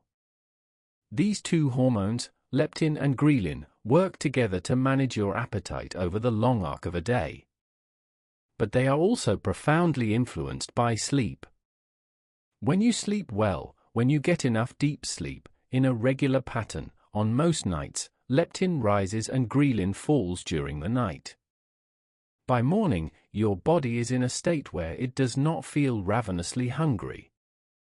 The appetite system is balanced. You can eat a normal breakfast, feel satisfied, and continue with your day. When you do not sleep well, when you get less than 6 or 7 hours of sleep, or when the sleep you do get is disrupted, the opposite happens. Leptin levels drop. Ghrelin levels rise. The body wakes up hungrier than it should be. The appetite system has been thrown out of balance. This is part of why poor sleep, over time, is associated with weight gain. It is not because sleep itself burns dramatic numbers of calories. It is because the hormones that regulate appetite, regulate hunger, regulate satisfaction with food, those hormones depend on sleep to function properly. The body, having missed its quiet hours, behaves the next day as though it is in a small emergency. It seeks more food. It signals more hunger. It pushes you, in subtle ways, to eat more than you actually need. This entire system runs in your body every single night, regulating something as ordinary as how hungry you will feel tomorrow. Let us move now to insulin. Insulin is the hormone that allows your cells to absorb sugar from the bloodstream. Without insulin, sugar would simply circulate in the blood, unable to enter the cells where it could be used for energy. The cells would starve, even in the presence of plenty of fuel. Insulin is released by the pancreas, primarily in response to eating. After a meal, the pancreas senses the rise in blood sugar and releases insulin into the bloodstream. The insulin acts as a key, unlocking the cell membranes and allowing the sugar to flow in. During sleep, insulin's job changes. The body is not eating. There is no incoming surge of sugar to manage. Instead, the body is in a quieter metabolic state, burning stored fuel slowly, maintaining steady blood sugar levels, keeping the basic chemistry of being alive in balance. The cells, during this time, also undergo a kind of subtle change. They become more sensitive to insulin. This is called increased insulin sensitivity. It means that the cells respond more readily to insulin signal, they absorb sugar more efficiently, they store fuel more effectively, they manage their metabolic resources better. When you wake up after a good night's sleep, your body is in a state of optimized metabolic function. Your cells are insulin sensitive. Your blood sugar is balanced. Your energy systems are ready for the day. When you sleep poorly, this is disrupted. The cells become less insulin sensitive. Over weeks and months and years, this contributes to a state called insulin resistance, which is the foundation of type 2 diabetes. This is why chronic poor sleep is associated, in study after study, with increased risk of diabetes. The hormonal infrastructure of the body needs the quiet hours of the night to maintain itself. Without those hours, the system slowly drifts out of balance. There are many other hormones that follow the rhythm of sleep. There is prolactin, which rises significantly during sleep and plays roles in tissue repair, immune function, and in women, milk production during nursing. There is thyroid-stimulating hormone, which peaks in the middle of the night, regulating the thyroid gland's release of metabolic hormones that govern much of the body's energy production. There is testosterone, which in men rises significantly during sleep, with morning levels typically much higher than evening levels. There are the gonadotropins, luteinizing hormone and follicle-stimulating hormone, which pulse rhythmically through the night, regulating reproductive cycles. There is antidiuretic hormone, which rises during sleep so that you produce less urine through the night, sparing you the need to wake up to use the bathroom every few hours. There is parathyroid hormone, regulating the slow movement of calcium between blood and bones during the night's quiet repair work. Each of these is part of the same nightly symphony, each rising and falling at its appointed time, each contributing to the great, careful, restorative work of the sleeping body. This is happening right now, as you lie in whatever place you have chosen to rest. As your breath deepens, and your heart slows, and your brain begins its quiet cleaning. The hormones are flowing. The pulses are pulsing. The waves are rising and falling. The symphony is playing, without your involvement, without your awareness, without any need for your participation at all. The body knows what to do. It has always known. You may simply let it. We come now to one of the most mysterious, most beautiful, and most genuinely strange parts of the entire human experience. We come to dreams. There is, in all of biology, almost nothing else quite like dreaming. Many animals dream. We know this because we can watch their brains during sleep. We can see, on a brain scan, the same patterns of REM activity that produce dreams in humans. We can see the eyes darting beneath the lids. We can see the small twitches in their paws, the soft sounds they sometimes make, the unmistakable signs that something is happening inside their sleeping minds. Dogs dream. Cats dream. Mice and rats dream. Birds dream. Octopuses, surprisingly, appear to dream. Even certain kinds of lizards seem to have brief episodes that look very much like dreaming. But what is dreaming, actually? What is happening inside the brain while you lie in the dark and watch impossible things unfold behind your closed eyes? Let us begin with what is happening biologically during REM sleep. REM stands, as we have mentioned before, for rapid eye movement. It is named for the most visible external sign, the way the eyes dart back and forth beneath the closed lids, as though watching something invisible. REM sleep typically begins about 90 minutes after you first fall asleep. The first REM episode of the night is short, maybe 10 minutes. With each successive cycle through the stages of sleep, the REM episodes grow longer. By the last cycle of the night, REM sleep can last 45 minutes or even longer. This is why the most vivid dreams typically happen in the early morning hours. The REM stages are longest then. The brain has more time to produce its strange inner theater. During REM sleep, your brain is, in many ways, almost as active as it is during waking life. Brain scans of people in REM sleep show patterns of activity that are remarkably similar to the patterns seen in alert, conscious thinking. The same regions light up. The same networks become engaged.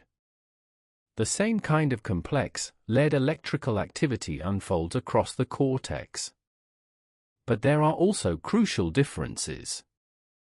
In REM sleep, the prefrontal cortex, the part of your brain responsible for logical reasoning, critical thinking, and reality checking, is significantly less active than it is during the day. This is why dreams can be so strange.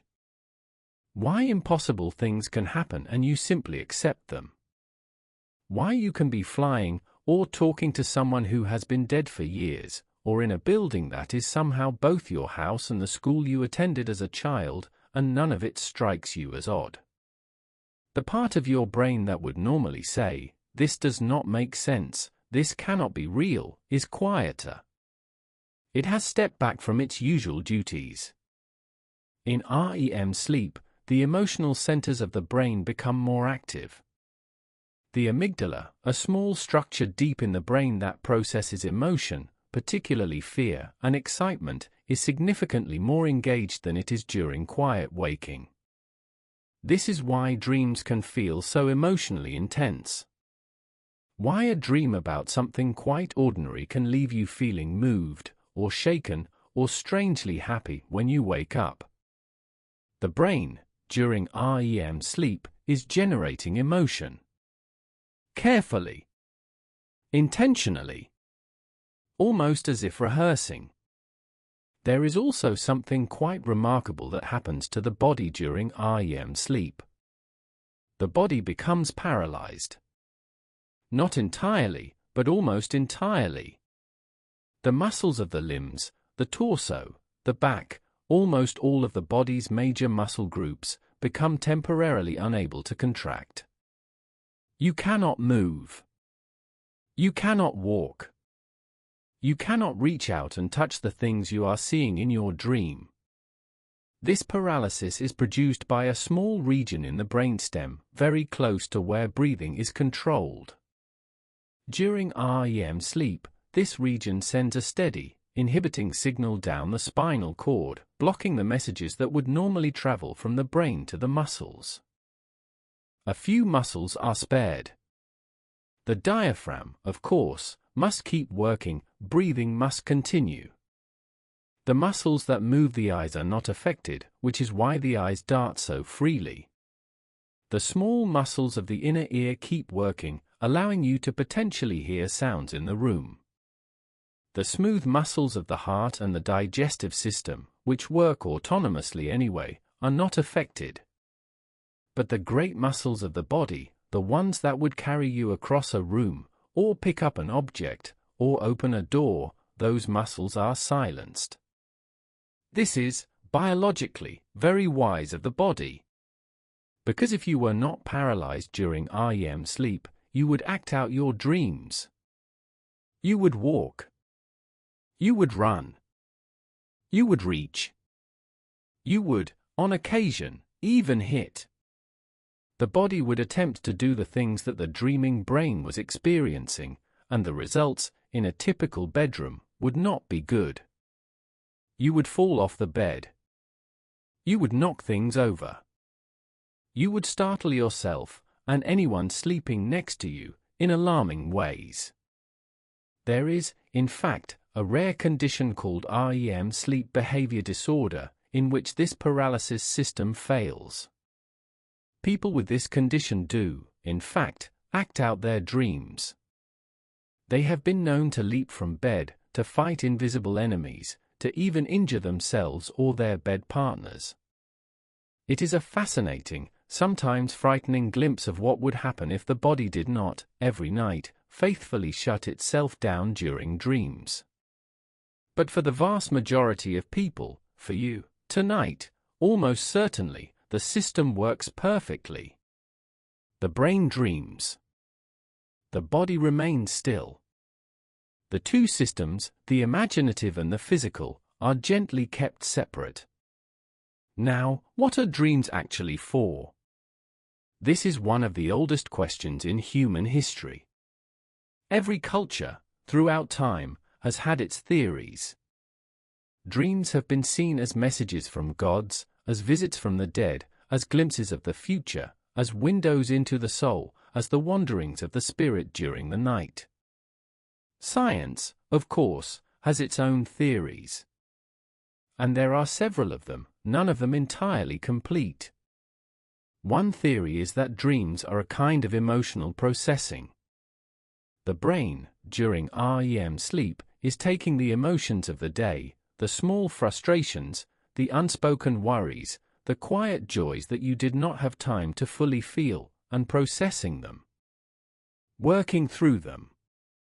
Allowing the emotional system to digest and integrate experiences that the waking mind was too busy to handle properly.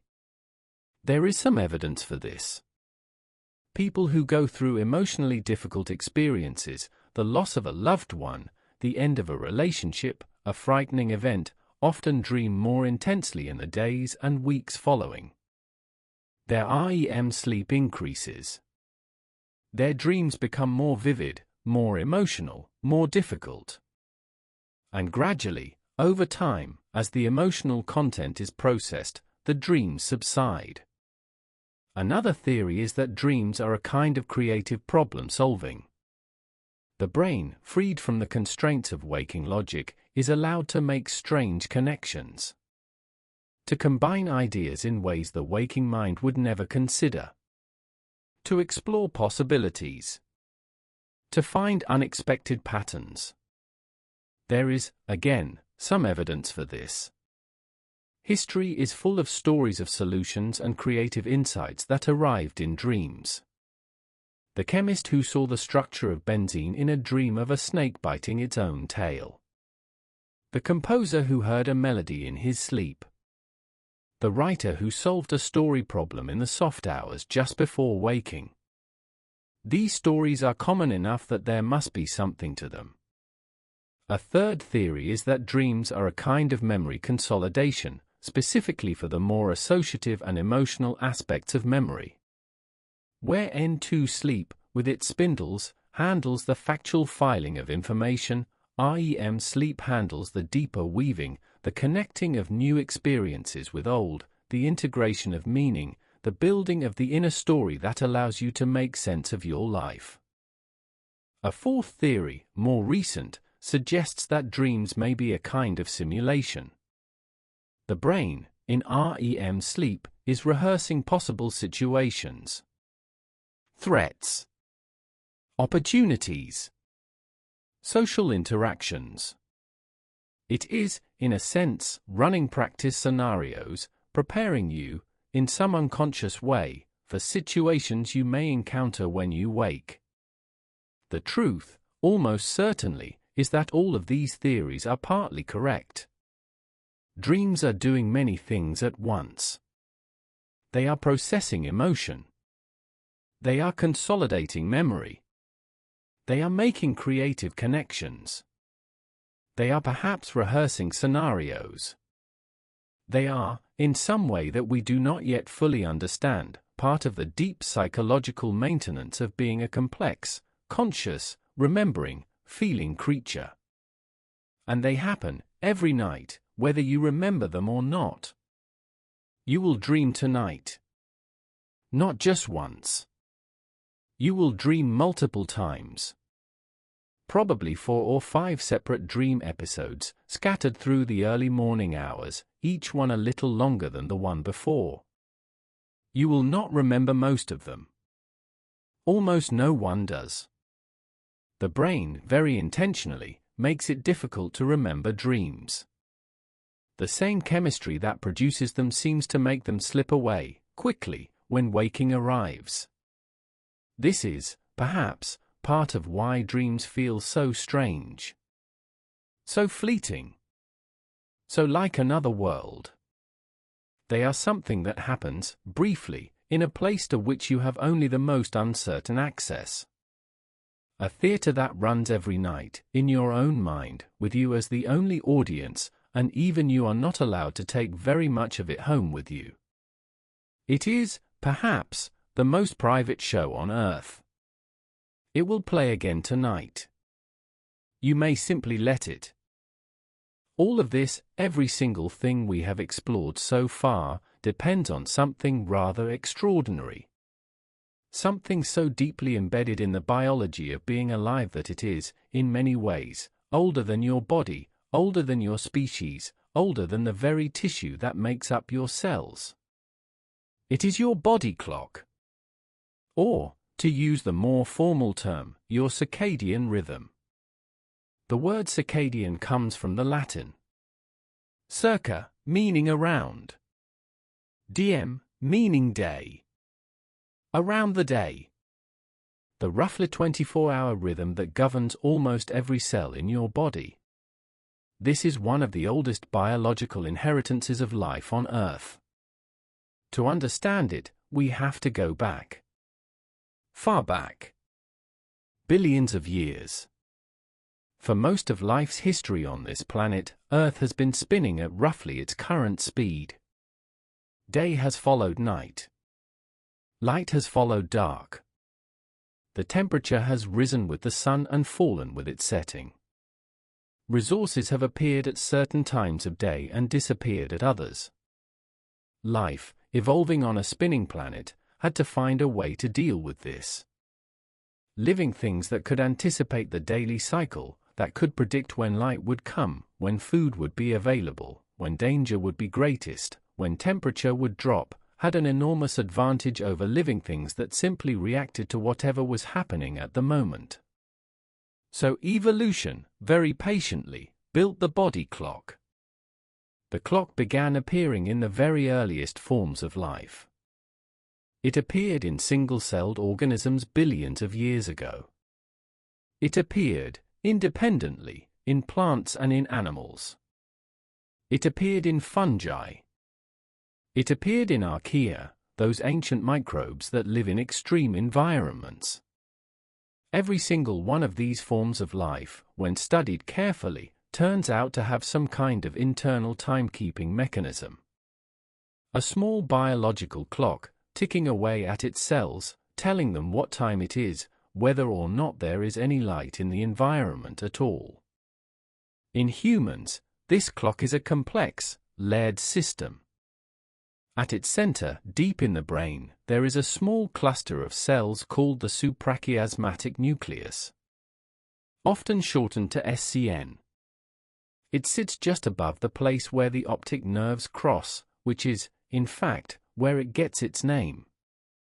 Supra, meaning above.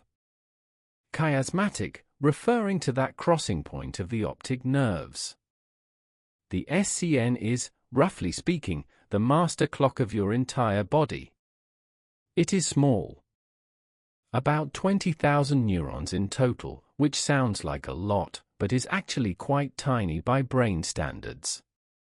Your visual cortex has many millions of neurons. The SCN is, in comparison, a small village. But this small village does something remarkable. It generates, all on its own, a rhythm that is very close to 24 hours. Even if you put a human being in a sealed room with no clocks, no sunlight, no cues about what time it is, and you keep them there for weeks, the SCN will continue to tick. It will continue to generate its rhythm. The person will still feel sleepy at roughly 24-hour intervals. They will still get hungry. They will still feel awake and active and ready for the world, in approximately the same cycle they followed in normal life. The SCN does not need external input to keep time. But it does use external input to fine-tune itself. The most important of these external inputs is light. Specifically, light entering the eyes.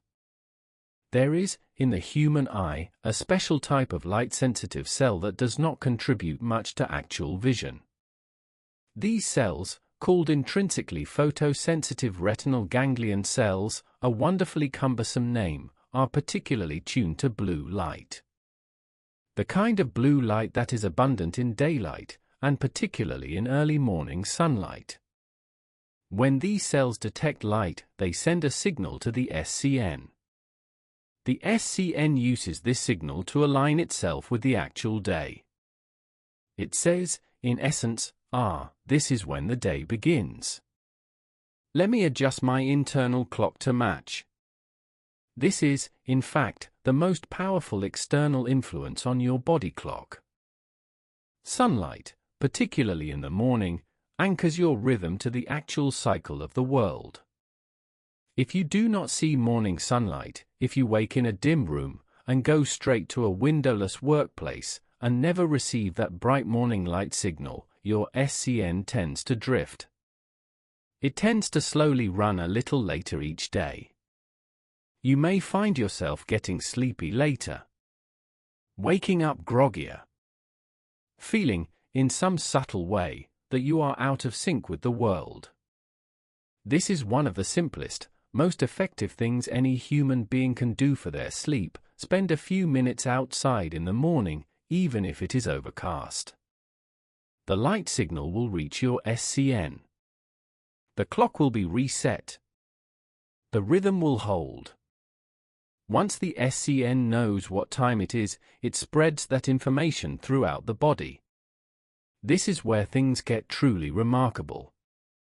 Almost every single cell in your body has its own little clock. Every liver cell. Every kidney cell. Every fat cell. Every muscle cell. Every immune cell. Every cell in your bones, your skin, your gut, your blood, almost every one of them contains a small molecular clock, ticking along in its own quiet rhythm. These cellular clocks are remarkably similar to the master clock in your brain. They use the same chemical machinery, specific proteins that rise and fall in concentration over 24-hour cycles, regulating gene expression, signaling other cells, telling each individual cell what time it is. And the SCN, the master clock, synchronizes all of them. It sends signals, through nerves, through hormones, through chemical messengers, that tell the cells throughout the body what time it is. The liver knows when to expect food. The pancreas knows when to release insulin. The kidneys know when to slow their filtration. The bone cells know when to repair. The skin cells know when to divide. Every single tissue in your body, in other words, is following the same daily rhythm. Carefully coordinated. Beautifully synchronized. Quietly orchestrated, every single day of your life, by the small master clock in the center of your brain. When this synchronization works well, you feel good. You sleep well. You eat at the right times. Your energy rises and falls in a healthy pattern. your mood stay relatively stable. The whole biological infrastructure of your body operates in harmony. When the synchronization is disrupted, problems begin. This is one of the reasons that shift work, jet lag, irregular sleep schedules, and chronic late-night light exposure can be so damaging over time. They disrupt the synchronization. They tell the master clock and the cellular clocks contradictory information. The system, designed over hundreds of millions of years to operate in harmony, begins to operate out of sync with itself. This is, in many ways, what modern life has done to so many people. We have artificial light at night. We have screens that emit bright blue light in the evening hours. We work in windowless buildings during the day. We eat at irregular times. We sleep at irregular times. We travel across time zones at speeds the body was never designed to handle. All of these things put pressure on the body clock. But the clock, remarkably, is resilient. If you give it the chance, it will work. Even after years of disruption. Even after long stretches of poor sleep. Even after lifetimes of fighting your natural rhythms. Give it morning sunlight. Give it darkness at night. Give it regular meals at regular times. Give it sleep when it asks for sleep. Give it activity when it asks for activity. The clock will catch up. The synchronization will return. The body will, very patiently, remember what it has always known how to do. Right now, as you lie in whatever quiet place you have chosen, your body clock is doing exactly what it should be doing. It is signaling rest. It is telling your cells that the night has begun. It is telling your liver to slow its glucose production. It is telling your gut to soften its activity. It is telling your immune cells to begin their patrol. It is telling your bones to release the growth factors that will repair them. It is doing all of this, every single night, in a rhythm that began billions of years ago, on a spinning planet, in a much simpler world. You are, in some deep sense, participating tonight in the oldest biological tradition on Earth. The cycle of rest. The cycle of night. The cycle that has carried every living thing, for as long as there have been living things, gently from one day to the next. You may simply let it carry you. We have explored what happens during sleep. We have explored the 4 stages. The slowing heart.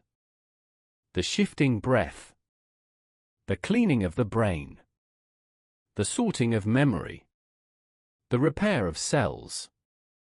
The dance of hormones. The strange theater of dreams. The deep ancient rhythm of the body clock. But we have not yet addressed the most fundamental question of all. Why? Why does any of this need to happen during a period of unconsciousness? Why has evolution, after billions of years of refining living systems, chosen to require this strange, vulnerable, time-consuming state every single night, for every single creature, without exception?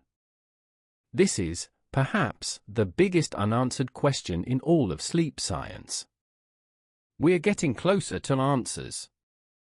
But we are not there yet. And the answer, when it finally comes, will likely be one of the most beautiful and most surprising in the entire history of biology. Let us think for a moment about how strange sleep actually is. From an evolutionary perspective, sleep is, on the surface, a terrible idea. When you are asleep, you cannot defend yourself. You cannot run. You cannot fight. You cannot react to threats. You are profoundly, dangerously vulnerable for hours at a stretch, every single day of your life. When you are asleep, you cannot reproduce. You cannot find food. You cannot gather resources. You cannot, in any meaningful sense, contribute to your own survival or to the survival of your species. When you are asleep, you cannot bond with other members of your group. You cannot teach. You cannot learn. You cannot communicate. You cannot do any of the social activities that, for many species, are essential to survival. And yet, every single creature that has ever been studied does this. Every single one. If sleep did not provide some absolutely crucial benefit, a benefit that outweighs all of these costs, in every species, across all of the diverse environments of life on Earth, then evolution would have eliminated it long ago. So whatever sleep does, it must be extraordinarily important. Many theories have been proposed, over the years, to explain why sleep exists. Let us walk through some of them. The first major theory is the energy conservation theory. This is the idea that sleep evolved primarily to save energy. By becoming inactive for several hours a day, the body uses less fuel. The metabolism slows. The brain consumes less glucose. The muscles need less oxygen. The body, in essence, hibernates for a portion of every day, conserving resources for the more demanding waking hours. There is some truth to this. The sleeping body does use slightly less energy than the waking body. But the difference is not enormous. The brain, in particular, still uses an astonishing amount of energy during sleep. If energy conservation were the primary purpose of sleep, you would expect the brain to shut down much more dramatically than it actually does. Instead, the brain remains highly active, using huge amounts of energy, while the body is unconscious. This suggests that something other than mere energy conservation is going on. The second major theory is the restoration theory. This is the idea that sleep evolved to allow the body and brain to repair themselves. As we have discussed in earlier chapters, enormous amounts of repair work happen during sleep. Growth hormone is released. Cells divide. Tissues regenerate. Immune cells patrol. The brain washes itself clean. Memories are consolidated. This theory has a great deal of evidence behind it. We can see, directly, that these restorative processes happen during sleep. We can see that they fail to happen, or happen much less efficiently, when sleep is disrupted. We can see that prolonged sleep deprivation leads to widespread breakdown of body systems. This is, almost certainly, part of why we sleep. The third major theory is the information consolidation theory. This is the idea that sleep exists primarily to allow the brain to process information, to sort memories, to learn, to integrate experiences, to make connections, to do the strange, beautiful work of building the inner architecture of meaning. This theory, too, has strong evidence behind it. We have spoken at length about how memory consolidation happens during sleep. The hippocampus is cleared. Memories are moved to long-term storage. The brain reorganizes itself, every night, based on what it has experienced during the day. This is also, almost certainly, part of why we sleep. The fourth major theory is the developmental theory. This is the idea that sleep is particularly important for the growth and development of the nervous system. Newborn babies sleep around 16 hours a day. Young children sleep more than adults. Adolescents need more sleep than mature adults. There seems to be a strong relationship between the amount of sleep required and the amount of neural development occurring. In sleep, particularly during REM sleep, the brain undergoes massive amounts of neuronal reorganization. Connections between neurons are strengthened and pruned. New patterns of connectivity are established. This is essential during development, and it continues, in subtler forms, throughout adult life. This is also part of why we sleep. There is a fifth theory, more recent, that ties many of these together. It is the homeostatic theory. Homeostasis means, roughly, the maintenance of internal balance. The body has many systems that work together to maintain balance: temperature regulation, blood pressure regulation, blood sugar regulation, water balance, and so on. All of these systems work, every moment of every day, to keep the body's internal environment within tight, healthy limits. According to the homeostatic theory of sleep, sleep is the time during which the body restores all of these balance-keeping systems. It is when the body resets its homeostatic mechanisms. It is when the various competing demands of being alive, repair, growth, immune function, memory, energy storage, hormonal regulation, get to be attended to in an organized way. In this view, sleep is not for any single thing.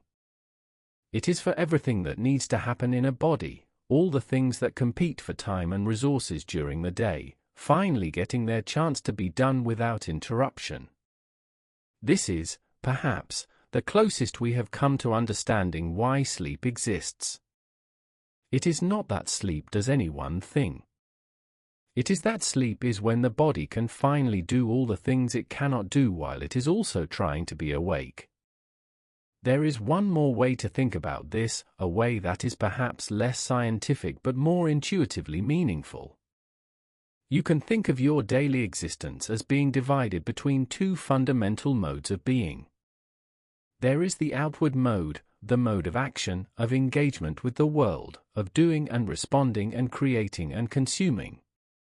This is the mode that is most visible. It is the mode that most of human culture, particularly modern culture, focuses on and celebrates. And there is the inward mode, the mode of repair, of integration, of quiet processing, of becoming. This is the mode that is less visible, less celebrated, less often spoken about, but equally essential. Most living things, including humans, cannot do both of these modes at the same time. You cannot, at one moment, both run from a predator and repair the damage to your muscle cells. You cannot, at one moment, both engage in a complex social interaction and clean the metabolic waste from your brain. You cannot, at one moment, both consume the day's information and consolidate it into meaningful memory. You must, at some point, switch modes. And evolution, very wisely, has built into every living thing a time for this switching. A time for the inward mode to dominate. A time for the body to step back from the world, lower its defenses, soften its boundaries, and turn its attention to its own internal life. That time is sleep. It is, in this sense, the body's nightly return to itself. You spend the day, every day, engaged with the world outside. With other people. With tasks. With information. With pleasures and challenges and the ordinary work of being alive in a complicated world. And then, every night, you come home. To yourself. To your own body. To your own brain. To the deep, ancient inner life that has been quietly waiting all day for its turn. This is, perhaps, why sleep feels so good when it goes well. Why it can feel so restorative. Why you can wake up in the morning, after a really good night's sleep, feeling as though you have been given something, some quiet gift you cannot quite name. You have been given yourself back. The night has finished its work. The body has repaired what needed repair. The brain has sorted what needed sorting. The deep inner life has been tended to. And now, in the morning, you can return to the outward mode of being fresh, integrated, restored. ready, once again, to give your attention to the world. This is why we sleep. For this. For all of this. For the great, quiet, faithful return to the self. You are doing it right now. You may simply let it be done. Somewhere in the dark hours, the body begins to prepare for the return. It does not do this all at once. It does not suddenly switch from the deep work of night to the active work of day. The transition, like everything else in sleep, is gradual. Gentle. Carefully orchestrated by the same ancient systems that brought you, hours ago, gently into rest. Let us walk through it slowly. The first preparations for waking happen very quietly, in the early hours of the morning. Often around 3 or 4 a.m., though the exact timing varies from person to person. The cortisol awakening response, which we spoke of in the chapter on hormones, begins. Slowly. Cortisol levels start to rise. The body's master stress hormone, though stress is the wrong word for what is happening now, begins to climb out of its overnight low. This rise is gentle at first. It is barely perceptible. The body is not yet preparing to wake. It is simply beginning to shift the chemistry of being alive, very slightly, in the direction of activity. At the same time, body temperature, which has been at its lowest point during the deep middle of the night, begins to climb. Just by a fraction of a degree at first. Then a little more. The body is preparing to warm itself for the demands of being awake. The heart rate begins to rise, slightly. Not much. But enough. The blood pressure, which has dropped during the night, begins to climb back up. The cardiovascular system is, in its quiet way, preparing to support a body that will soon be moving.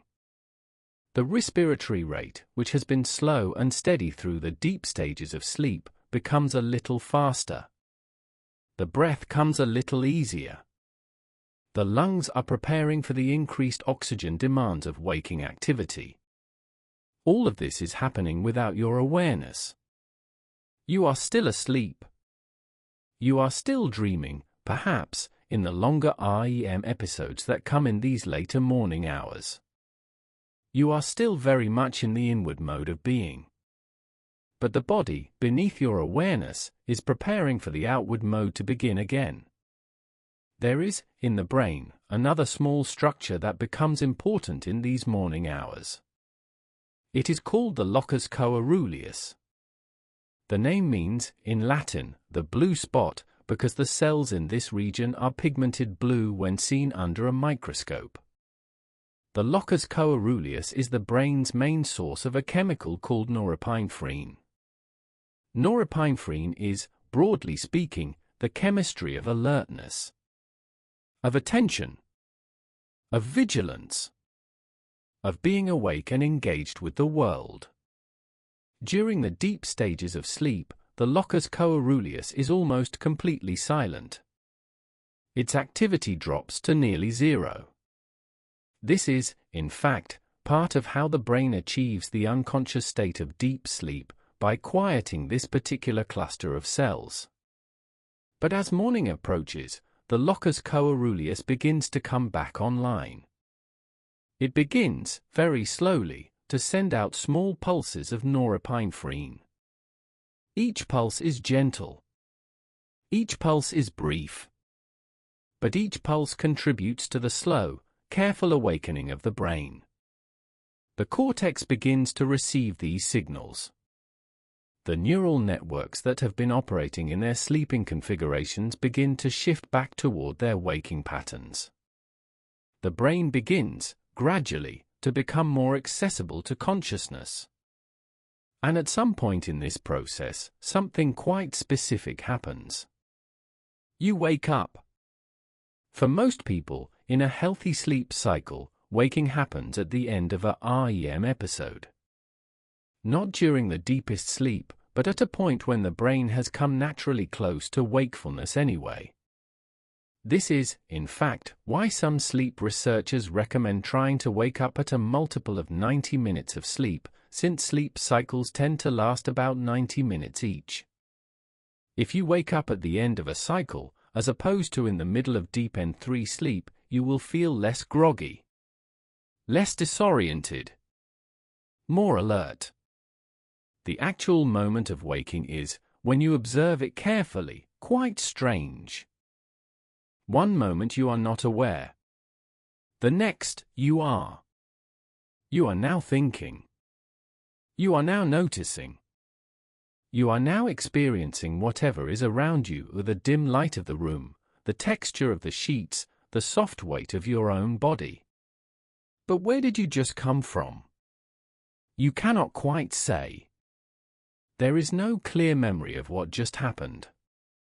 You may remember a dream, perhaps in fragments, fading even as you try to hold on to it. But for the most part, the previous several hours are simply gone, in the sense of conscious experience. You may remember, vaguely, going to sleep. You do not remember anything between then and now. And yet so much has happened. Your brain has cycled through the 4 stages of sleep 4 or 5 times. Your cells have been repaired. Your memories have been sorted. Your immune system has patrolled. Your bones have been rebuilt. Your hormones have danced their nightly dance. Your brain has been washed clean by the slow tides of cerebrospinal fluid. You have been transformed, in small but real ways, in the hours that you cannot remember. This is, in a sense, the strangest thing about sleep. It is invisible to you. You have no direct experience of most of it. And yet it is happening, to you, in you, by you, every single night of your life. The morning is, in part, the time when you slowly become aware again.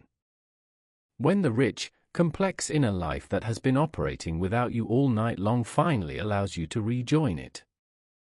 When the boundary between yourself and your sleeping body softens enough that consciousness can return to its usual seat. This return is not always immediate.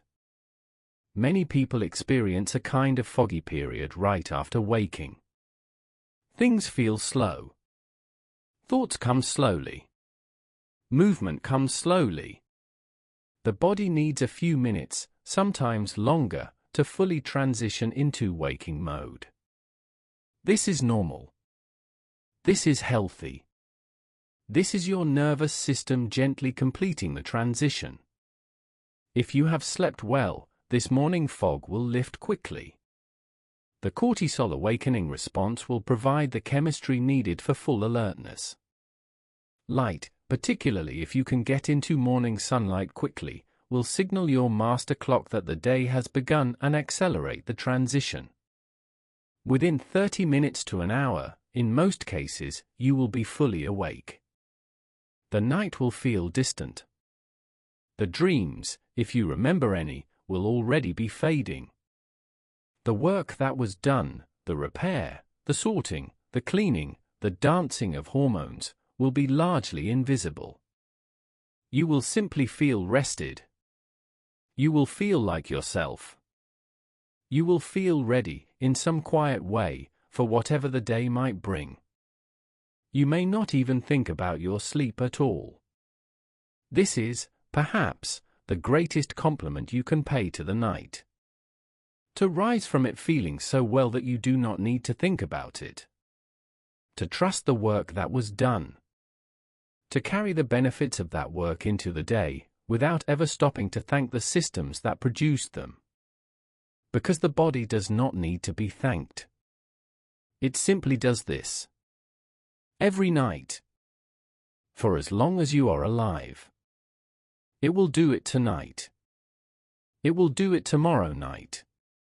It will do it for every night of your life, quietly, faithfully, without ever asking for acknowledgement.